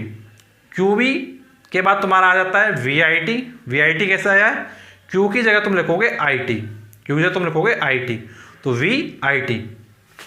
और अगर I² RT की बात करते हो तो V की वैल्यू तुम लिख दोगे IR। क्या लिख दो? V की वैल्यू IR, तो IR यहाँ लिखोगे तो IR इंटू IT, तो तुम्हारा होता है I² RT। अगर तुम इसकी बात करोगे तो इस फॉर्मूले में तुम I की वैल्यू लिख दोगे V/R, तो V into V/R into T, तो V²/R इंटू टी। तो ये तुम्हारा जो फॉर्मूला है वो इलेक्ट्रिकल एनर्जी का हो जाता है। तो यार कंप्लीट अगर तुमको पूरा इस चैप्टर का ही वीडियो देखना हो तो यार ऑलरेडी 1 शॉट लेक्चर अवेलेबल हैं, बस प्लेलिस्ट में जाओ और 1 शॉट लेक्चर को देख के अपनी नॉलेज को एनहेंस करो। तो यार ये तुम्हारा चैप्टर क्या है, इसमें इलेक्ट्रिकल एनर्जी का जो फॉर्मूला वो कंप्लीट हो गया है। अब हम बात करते हैं इसके बाद नेक्स्ट फॉर्मूले की, वो है इलेक्ट्रिकल पावर की। तो देखो इलेक्ट्रिकल पावर के फॉर्मूले की हम लोग बात कर लेते हैं। अगर तुमसे मैं बात करता हूँ इलेक्ट्रिकल पावर की, तो यार अगर तुमको एनर्जी का फॉर्मूला आता है तो तुमको इलेक्ट्रिकल पावर का भी फॉर्मूला आ जाएगा। देखो पावर को कहते हैं W/T। क्या कहते हैं? W/T। क्या कहते हैं पावर को? W/T। अगर बेटा W/T तुम पावर को लिख रहे हो, तुम अगर पावर को W/T लिख रहे हो, जैसे W की वैल्यू QV थी उसी तरीके से P की वैल्यू W/T है। अब देखो W/T अगर वैल्यू है तो अगर यहाँ पे तुम W की वैल्यू तुम्हारी VIT भी है, अगर VIT पे T से डिवाइड करोगे तो VI आ जाएगा। W की वैल्यू I² RT भी है, तो अगर तुम T से डिवाइड करोगे तो तुम्हारा I² R आ जाएगा। अगर तुम्हारी वैल्यू W की V²/RT भी है तो तुम अगर इसमें T से डिवाइड करोगे तो V²/R अपनी जगह रहेगा, T से T कट जाएगा। तो फाइनली अगर तुमसे मैं बात करूँ कम शब्दों में, तो तुम्हारा यहाँ VIT का T गायब हो जाएगा, यहाँ पे I² R आ जाएगा, T गायब हो जाएगा, और यहाँ पर V²/R हो जाएगा, T गायब हो जाएगा। तो यार ये electrical energy and electrical power के तुम्हारे फॉर्मूले क्या है, बिल्कुल बेसिक तरीके से अच्छे से कंप्लीट हो गए हैं। अब इसके बाद कुछ और फॉर्मूलेस हैं, वो हम बात करेंगे उन फॉर्मूलेस की। तो देखो आगे का तुम्हारी मैं फॉर्मूले की बात करूँ तो यार आगे जो तुम्हारे फॉर्मूलेस हैं वो ऑलमोस्ट कंप्लीट हैं, लेकिन एक फॉर्मूला तुम्हारा रह गया है हीट के लिए। हीट के लिए तुम्हारा यार फॉर्मूला रह गया, उसको थोड़ा तुम देख लो। हीट का तुम फॉर्मूला देखना तुम्हारी ज़रूरी है, और कॉस्ट ऑफ इलेक्ट्रिसिटी का फॉर्मूला तुम देख लो। तो 2 फॉर्मूले और हैं तुम्हारे, उनको तुम बहुत अच्छे से समझ लो।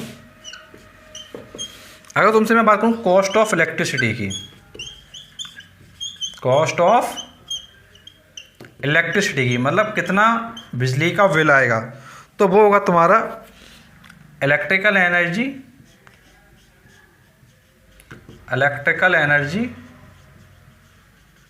In kilowatt hour into cost per kilowatt hour into cost per kilowatt hour. तो ध्यान रखेंगे इसको। और अगर तुमसे मैं बात करूं हीट एनर्जी की, हीट एनर्जी की, तो यार तुम्हारा फॉर्मूला H का होगा, और वो तुम्हारा होगा I² R इंटू टी। क्या होगा? H का फॉर्मूला होगा और क्या होगा? I² R into T. तो यार तुम्हारे ये जो फॉर्मूलेस हैं वो कंप्लीट हो चुके हैं, तो ध्यान रखिएगा इन फॉर्मूलेस का। और यार ये जो तुम्हारा पावर का फॉर्मूला ये मोस्ट इम्पॉर्टेंट है, मोस्ट इम्पॉर्टेंट है। क्यों मोस्ट इम्पॉर्टेंट है? बेटा पक्का न्यूमेरिकल आएगा, 100% तुम यार मान के चलो न्यूमेरिकल तुमको पेपर में दिखाई देगा। और अगर देखना हो कि यार पेपर न्यूमेरिकल आता है कि नहीं, तो प्रीवियस ईयर का पेपर उठा लेना, उसमें देख लेना, तुमको दिखाई देगा कि न्यूमेरिकल डेफिनेटली आया होगा। तो यार तुम्हारा ये पार्ट सी है चैप्टर 8 का, वो भी कंप्लीट हो गया है और पूरा चैप्टर तुम्हारा कंप्लीट हो चुका है। अब यार इसके बाद हम लोग आएंगे चैप्टर नंबर 9 में। तो यार पूरा अरेंज कर लेते हैं, उसके बाद अपना चैप्टर नंबर 9 क्या है स्टार्ट हम लोग करेंगे। तो यार सारी चीज़ें तुमको क्लियर हो रही होंगी, कुछ भी तुमको प्रॉब्लम होती है तो यार नीचे कमेंट बॉक्स होता है, तुम बता सकते हो, कुछ भी तुमको पढ़ना है वो भी तुम बता सकते हो। फुल प्रिपरेशन तुमको कराई जा रही है आईसीएसई क्लास 10th की। बस अब रोल तुम्हारा रह जाता है कि यार तुम कितना अच्छे से पढ़ रहे हो। एक सिंगल वीडियो जो तुम्हारे लिए इतनी मेहनत के साथ बनाया जा रहा है जिससे कि तुम यार अच्छा स्कोर कर लो, और यार बस तुम इतना ही करो कि अपने लिए स्कोर कर लो, यही तुम्हारे लिए बहुत अच्छी बात है। फुल यार तुमको मैं फिजिक्स पूरी तरीके से हर एक चीज़ अच्छे से पढ़ा दूंगा, और जो अदर चैप्टर हैं तुम्हारे अदर चैप्टर में भी तुमको इतना अच्छा समझा दूंगा कि तुमको फिर परेशान नहीं होना पड़ेगा। बस तुम एग्ज़ाम दे के आओ, मज़े से बढ़िया करो और अपने नंबर्स को लेके आओ।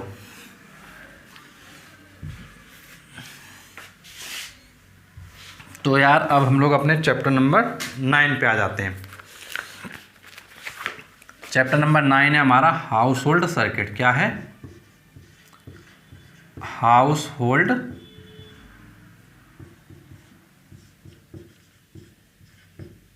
सर्किट्स। ठीक है, तो ये तुम्हारा हाउस होल्ड सर्किट्स है। चलो अब इसमें हम लोग फॉर्मूलेस वगैरह देख लेते हैं, कुछ तुम्हारे लिए फॉर्मूले हो तो यार इसमें पार्ट ए में कोई भी फॉर्मूला नहीं है, पार्ट बी में कोई भी फॉर्मूला तुम्हारा नहीं है।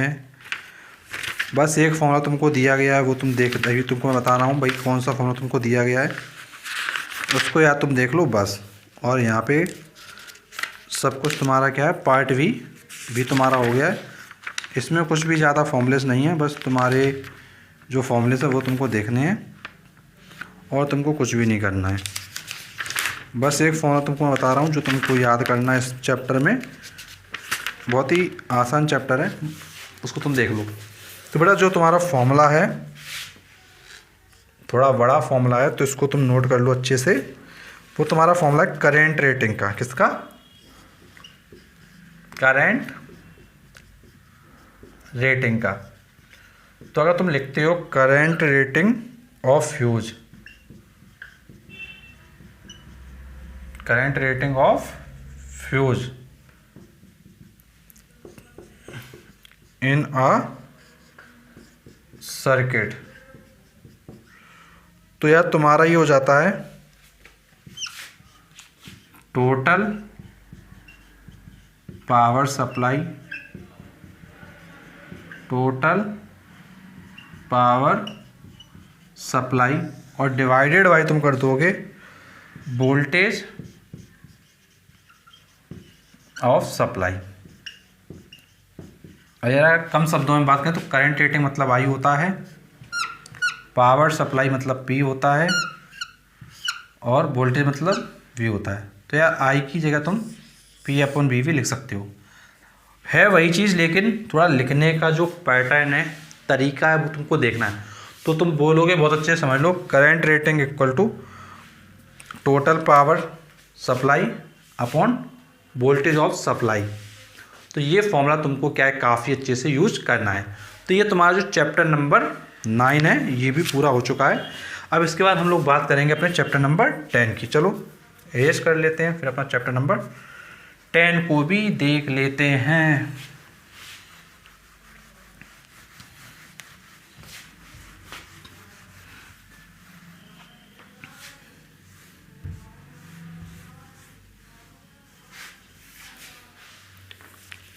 तो यार चैप्टर नंबर 10 में आ जाते हैं हम लोग। बेटा चैप्टर नंबर 10 तुम्हारा इलेक्ट्रोमैग्नेटिज्म। क्या है चैप्टर नंबर 10? इलेक्ट्रोमैग्नेटिज्म।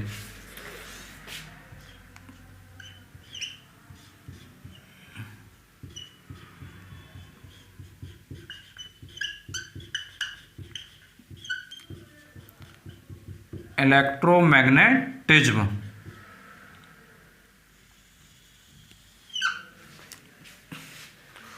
तो यार इसमें सबसे पहले हम बात करते हैं कौन कौन से तुम्हारे फॉर्मूलेस गिवन है। तो यार पार्ट ए में हम लोग आ चुके हैं और पार्ट ए में तुम्हारा यार कोई भी फॉर्मूला नहीं है, कोई भी फॉर्मूला तुम्हारा पार्ट ए में नहीं दिया गया है। पार्ट बी में अब आ चुका हूँ और पार्ट बी में तुम्हारा जो फॉर्मूला है वो मैग्नेटिक फोर्स का दिया गया है, वो तुमको मैग्नेटिक फोर्स का दिया गया है। उस फॉर्मूले को भी मैं तुमको बता देता हूँ।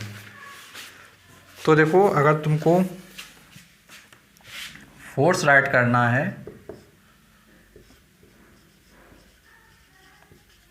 अगर तुमको फोर्स राइट करना है तो तुम फॉर्मूला अप्लाई करोगे F equal to I B L. क्या अप्लाई करोगे? F equal to I B L, force equal to I B L apply करोगे। आई करंट है, बी मैग्नेटिक फील्ड की इंटेंसिटी है और एल तुम्हारी लेंथ होगी। तो ध्यान रखिएगा, F फोर्स है, आई करंट है, बी मैग्नेटिक फील्ड की इंटेंसिटी है और एल तुम्हारा लेंथ होगा। तो यार ये तुम्हारा फॉर्मूला दिया गया है, इस फॉर्मूले को तुम ध्यान रखोगे और इस फॉर्मूले को बहुत अच्छे से अपने न्यूमेरिकल्स में अप्लाई करोगे। तो यार इस चैप्टर में तुम्हारा एक फॉर्मूला दिया गया है। पार्ट सी में देख लेते हैं यार, पार्ट सी में कोई फॉर्मूला है कि नहीं। तो यार देखो, पार्ट सी में हम लोग आ चुके हैं और पार्ट सी में तुमको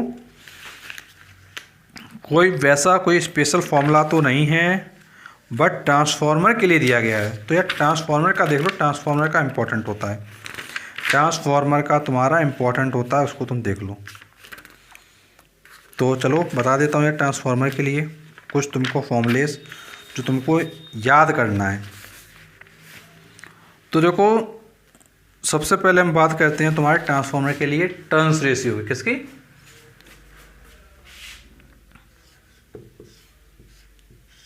किसकी बात करते हैं? Turns ratio.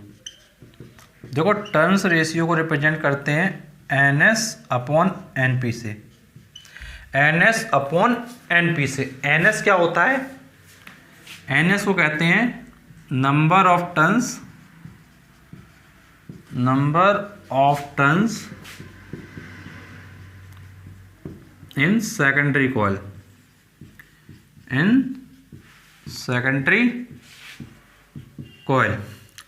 बट NP को क्या कहते हैं? Number of turns in primary coil, number of turns in primary coil. तो ध्यान रखिएगा, NS अपॉन NP तुम्हारा टर्न्स रेशियो को रिप्रेजेंट करेगा और ये तुम्हारा NS अपॉन NP को तुम रिप्रेजेंट कर दोगे स्मॉल n से। तो ध्यान रखिएगा, टर्न्स रेशियो इसको तुम रिप्रेजेंट कर लो अपना स्मॉल n से। तो ध्यान रखेंगे इस चीज़ को, स्मॉल n तुम कह सकते हो NS अपॉन NP। चलो इसके बाद देख लेते हैं कि कुछ और फॉर्मूलेस तुम्हारे जो दिए हैं। तो यार एक फॉर्मूला तुम्हारा ट्रांसफार्मर के लिए तुमको और ध्यान रखना है। तुमको मैं एक डिटेल्ड फॉर्मूला बता रहा हूँ, उसको एक ही फॉर्मूला तुम्हारे सारे फॉर्मूले में कवर कर दे रहा हूँ ट्रांसफार्मर के लिए, वो तुम देख लो बस।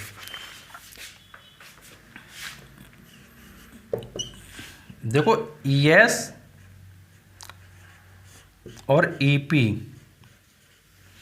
ES और EP तुम्हारा होगा NS अपॉन NP और ये तुम्हारा होगा IP अपॉन IS।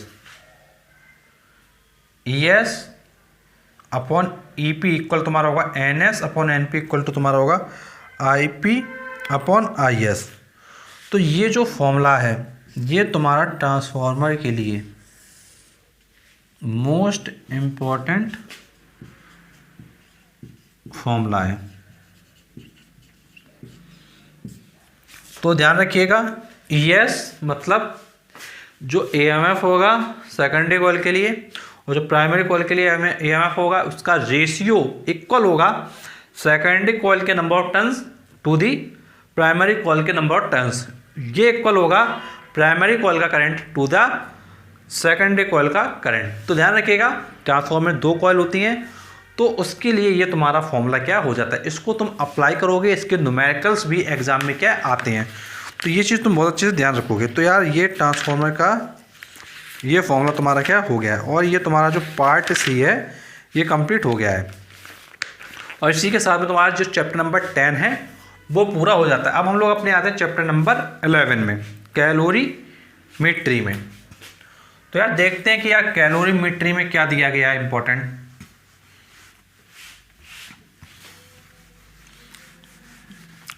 तो यार फॉर्मूलेज तुम सारे नोट कर लेना और इनकी एक बार प्रैक्टिस कर लेना, कम से कम इनका तुम एक न्यूमेरिकल जरूर करना। ऐसा ना करना कि यार तुम केवल फॉर्मूला नोट कर लो, कुछ करो ना, एक न्यूमेरिकल तो यार एटलीस्ट कर लो इस फॉर्मूले पर बेस्ड, जिससे एग्जाम में तुम्हारे न्यूमेरिकल तुम आसानी से कर पाओ।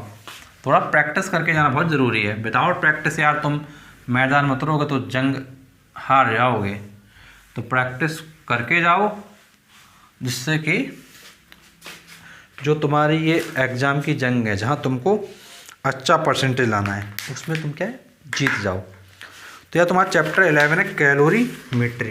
तो यार चैप्टर नंबर 11 है तुम्हारा कैलोरीमेट्री।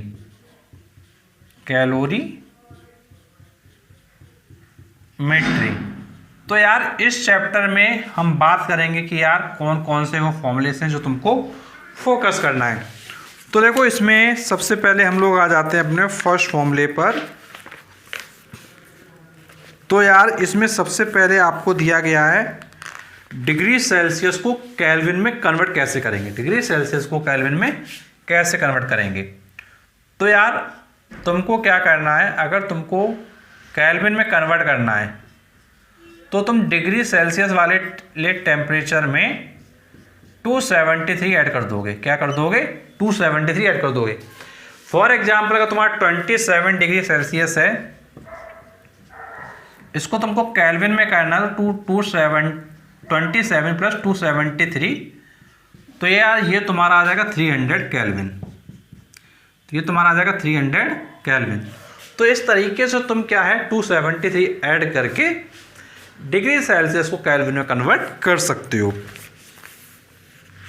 अब देखो इसके बाद जो तुम्हारा फॉर्मूला है उसको तुम देखना है तुमको। तुम्हारा फॉर्मूला है हीट के लिए। अगर तुमको हीट निकालनी है, अगर तुमको हीट निकालना है तो हीट का फॉर्मूला तुमको दिया गया है Q equal MC delta T. Q equal MC delta T. तो इस फॉर्मूले से तुम हीट को क्या है फाइंड कर सकते हो Q equal MC delta T के अकॉर्डिंग।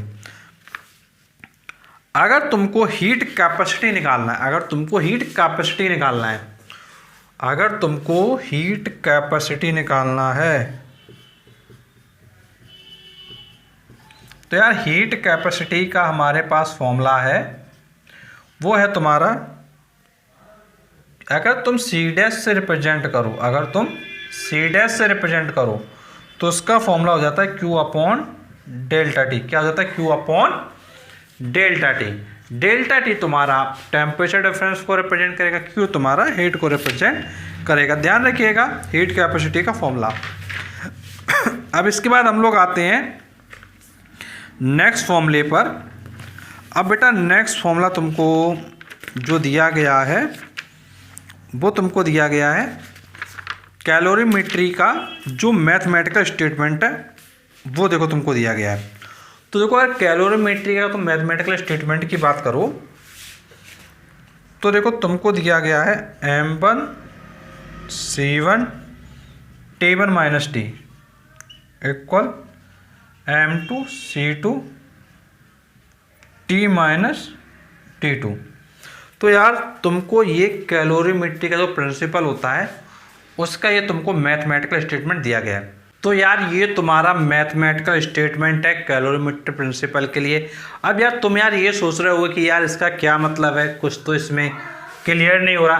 तो यार इसको अगर तुम क्लियर कर लो, जैसे यार होता क्या है यार, तुम्हारे पास एक हॉट बॉडी है जिसका मास तुम्हारा M1 है, स्पेसिफिक हीट कैपेसिटी C1 है। सिमिलरली एक तुम्हारा बॉडी है सेकंड वाला, इसका मास तुम्हारा M2 है और स्पेसिफिक हीट कैपेसिटी तुम्हारा C2 है। तो यार ऑब्वियस सी बात है कि यार अगर तुमने इसका टेम्परेचर T1 लिया है और इसका दूसरी वाली बॉडी तुमने टेम्परेचर T2 लिया है, तो यार इसका तुमने T1 ले लिया, इसका टेम्परेचर तुमने T2 ले लिया है और तुमने माना हुआ है कि यार T1 T2 से ग्रेटर है। अगर ये तुम कंसीडर करते हो तो इसका मतलब क्या हो गया? इसका मतलब हो गया कि जो पहली वाली बॉडी है ये तुम्हारी हॉट होगी और जो दूसरी वाली बॉडी है ये तुम्हारी कोल्ड बॉडी होगी। और यार अगर कोल्ड बॉडी होगी तो यार यहाँ से यहाँ हीट क्या करेगा? ट्रांसफ़र होगा, क्योंकि हीट जो है हाई टेम्परेचर वाली बॉडी से लो टेम्परेचर वाली बॉडी में क्या है? ट्रांसफ़र होती है। तो यार ये टेम्परेचर ज़्यादा था, ये टेम्परेचर कम था, तो यहाँ से यहाँ फ्लो करेगी। तो यार हीट कब तक फ्लो करेगी? हीट तब तक फ्लो करेगी जब तक इन दोनों का टेम्परेचर इक्वल ना हो जाए। तो यार वो जो टेम्परेचर इक्वल हो रहा है उसको हम मान लेते हैं कि भाई कोई टेम्परेचर T है जहाँ इन दोनों का टेम्परेचर क्या सेम हो जाएगा। तो इसीलिए हम हीट निकालते हैं T1 से T तक के लिए और T से T2 के लिए। जब T1 से T के लिए निकालें तो होता है M1C1 T1 minus T, M1C1 T1 minus T. और जब T से T2 के लिए निकालते हैं तो M2C2 T माइनस T2। तो इस तरीके से ये जो प्रिंसिपल का फॉर्मूला है ये तुम्हारा आ जाता है। तो इस फॉर्मूले को तुम अच्छे से क्या ध्यान रखोगे। अब यार देख लेते हैं कुछ तुम्हारे और फॉर्मूलेस जो तुम्हारे लिए दिए गए हैं।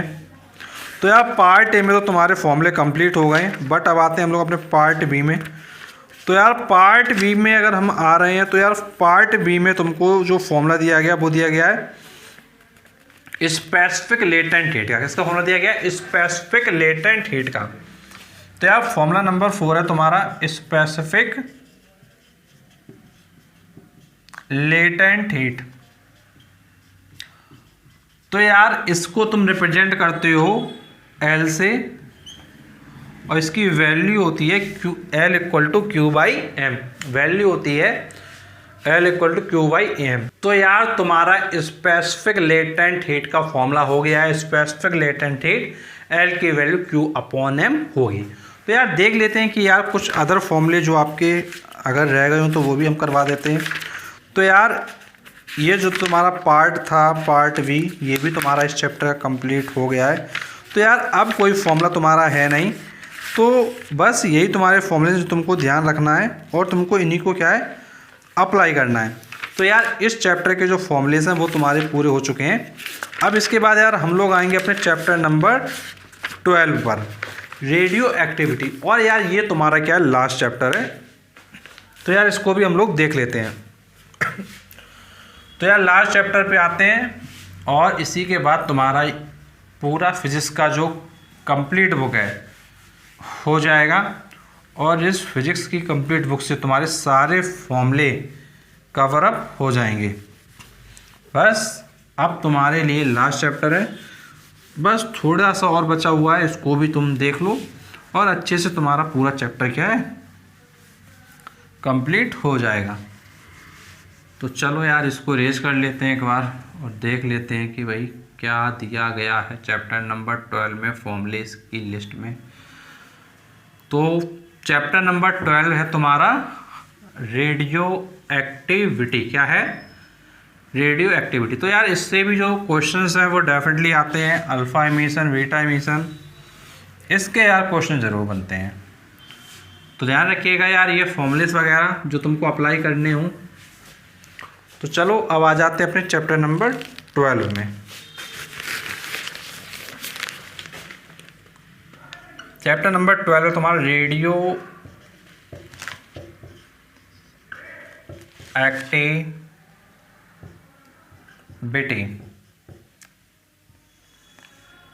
Radio activity. तो चलो स्टार्ट कर लेते हैं इसके फॉर्मूलेस। थोड़ा जल्दी से कवर अप करेंगे सारे फॉर्मूलेस को और सारे फॉर्मूले देखेंगे। तो यार सबसे पहले तुमको दिया गया है अगर तुमको नंबर ऑफ इलेक्ट्रॉन्स निकालने हैं, अगर तुमको नंबर ऑफ इलेक्ट्रॉन्स निकालने हैं उसके लिए देखो, अगर तुमको नंबर ऑफ इलेक्ट्रॉन्स निकालने हैं तो यार नंबर ऑफ इलेक्ट्रॉन्स के लिए जो तुम्हारा फॉर्मूला होगा वो होगा Z। जो नंबर ऑफ इलेक्ट्रॉन्स है वो एटॉमिक नंबर के इक्वल्स होते हैं। अगर तुमको नंबर ऑफ प्रोटॉन्स निकालने हैं, अगर तुमको नंबर ऑफ प्रोटॉन्स निकालने हैं तो तुम्हारा ये भी जेड के इक्वल होगा। और अगर तुमको नंबर ऑफ न्यूट्रॉन्स निकालने हैं, अगर तुमको नंबर ऑफ न्यूट्रॉन्स निकालने हैं तो ये तुम्हारा होगा a माइनस जेड। ये तुमको पता होगा कि जेड तुम्हारा क्या होता है, एटॉमिक नंबर होता है। जैसे तुम्हारे पास एक एलिमेंट x है, जेड एटॉमिक नंबर होगा और a एटॉमिक मास होगा। तो ध्यान रखेंगे जेड क्या है, एटॉमिक नंबर। जेड क्या है तुम्हारा, एटॉमिक नंबर। और ए क्या है तुम्हारा, एटॉमिक मास। एटॉमिक मास, इसको हम लोग मास नंबर भी कहते हैं। क्या कहते हैं, मास नंबर भी इसको कहते हैं, एटॉमिक मास को। तो ध्यान रखेंगे ये बेसिक फॉर्मूलास है जो तुमको पता ही होना चाहिए, बहुत इंपॉर्टेंट है तुम्हारे लिए। अब चलो कुछ और चीज़ें देख लेते हैं जो तुम्हारे लिए इसमें हेल्प हो सकती हैं फॉर द न्यूमेरिकल पर्पस। तो फॉर्मूलास देखते हैं, कुछ और फॉर्मूलास जो तुम्हारे लिए दिए गए हों। तो यार और फॉर्मूलास तो तुम्हारे नहीं दिए गए हैं, बट एक चीज़ अभी तुमको मैं बताने वाला हूँ जो तुम्हारे लिए न्यूमेरिकल के लिए बहुत ज़्यादा इंपॉर्टेंट है, बट उसको ऐसा तुम फॉर्मूलास ही समझ सकते हो क्योंकि एग्ज़ाम में वो आती है और बहुत ज़्यादा पूछी जाती है। तो यार इसमें तुमको जानना बहुत ज़्यादा इम्पोर्टेंट है उस चीज़ को। तो यार मैं तुम्हारे पहले फॉर्मूले देख लेता हूँ, कुछ फॉर्मूले तुम्हारे रहन आ गए हों। तो यार पार्ट बी में हम लोग आ चुके हैं। पार्ट बी में अभी तो यार तुम्हारा कोई फॉर्मूला नहीं है, पार्ट सी को देख लेते हैं। तो यार पार्ट बी पे तुम्हारा ये चैप्टर कंप्लीट हो जाता है। तो इसमें यहाँ तो कोई फॉर्मूला नहीं है, बट जो तुम्हारे लिए न्यूमेरिकल पर्पज से हेल्पफुल होगा वो तुम देखो थोड़ा। तो यार पॉइंट नंबर 4 तुम ध्यान रखना, पॉइंट नंबर तुम 4 ध्यान रखना। अगर अल्फा इमिशन होगा,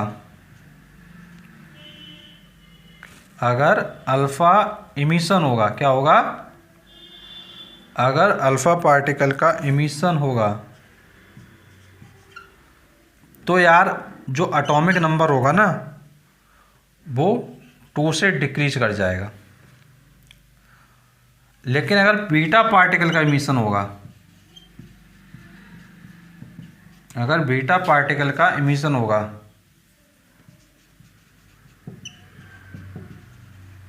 तो ये जेड क्या है, 1 से इंक्रीज कर जाएगा। और अगर गामा पार्टिकल का इमिशन होगा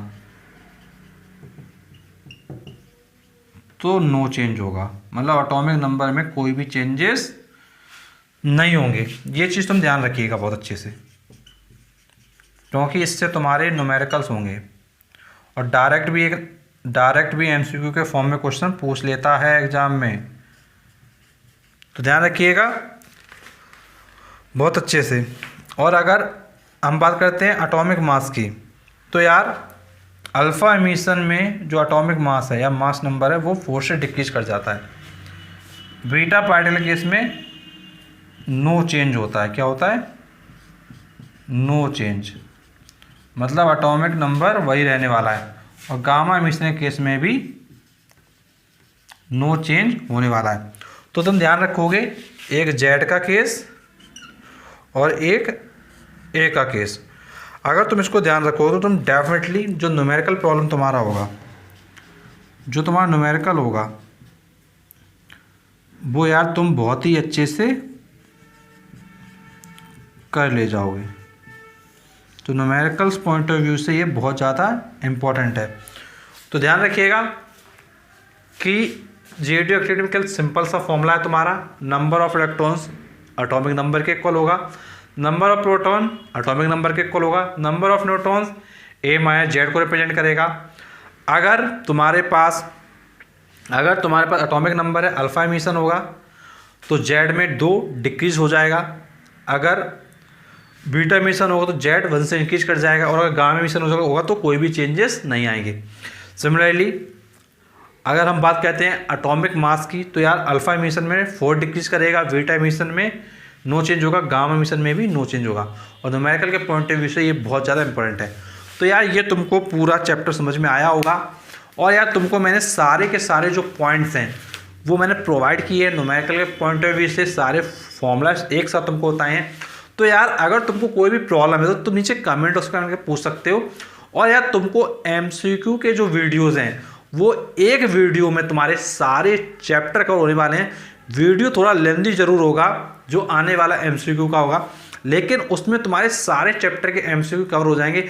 अगर तुम कुछ घंटे का टाइम दे दोगे उस वीडियो को, तो तुम्हारे यार न्यूमेरिकल, तुम्हारे जो एमसीक्यू के न्यूमेरिकल होंगे, तुम्हारे एमसीक्यू की जो थ्योरी होगी वो कुछ भी नहीं फंसेगा। तो ध्यान रखिएगा, एमसीक्यू का जो न्यूमेरिकल होता है, थ्योरी होता है, वो कुछ भी तुम्हारा नहीं फंसने वाला है। तो इसलिए तो जो वीडियो तुम्हारा आएगा 1 शॉट के फॉर्म में, जिसमें सारे चैप्टर कवर किए गए होंगे, पूरी कंप्लीट फिजिक्स होगी, तो उसको भी तुम जरूर देखना। बहुत जल्द वीडियो तुमको चैनल पे मिलने वाला है। तो बस तुम चैनल के साथ जुड़े रहो, चैनल को सब्सक्राइब कर लो, जिससे कि तुम सारे वीडियो मिलते रहें। और कोई भी प्रॉब्लम नीचे कमेंट बॉक्स में कमेंट करके पूछो। And thanks for watching this video.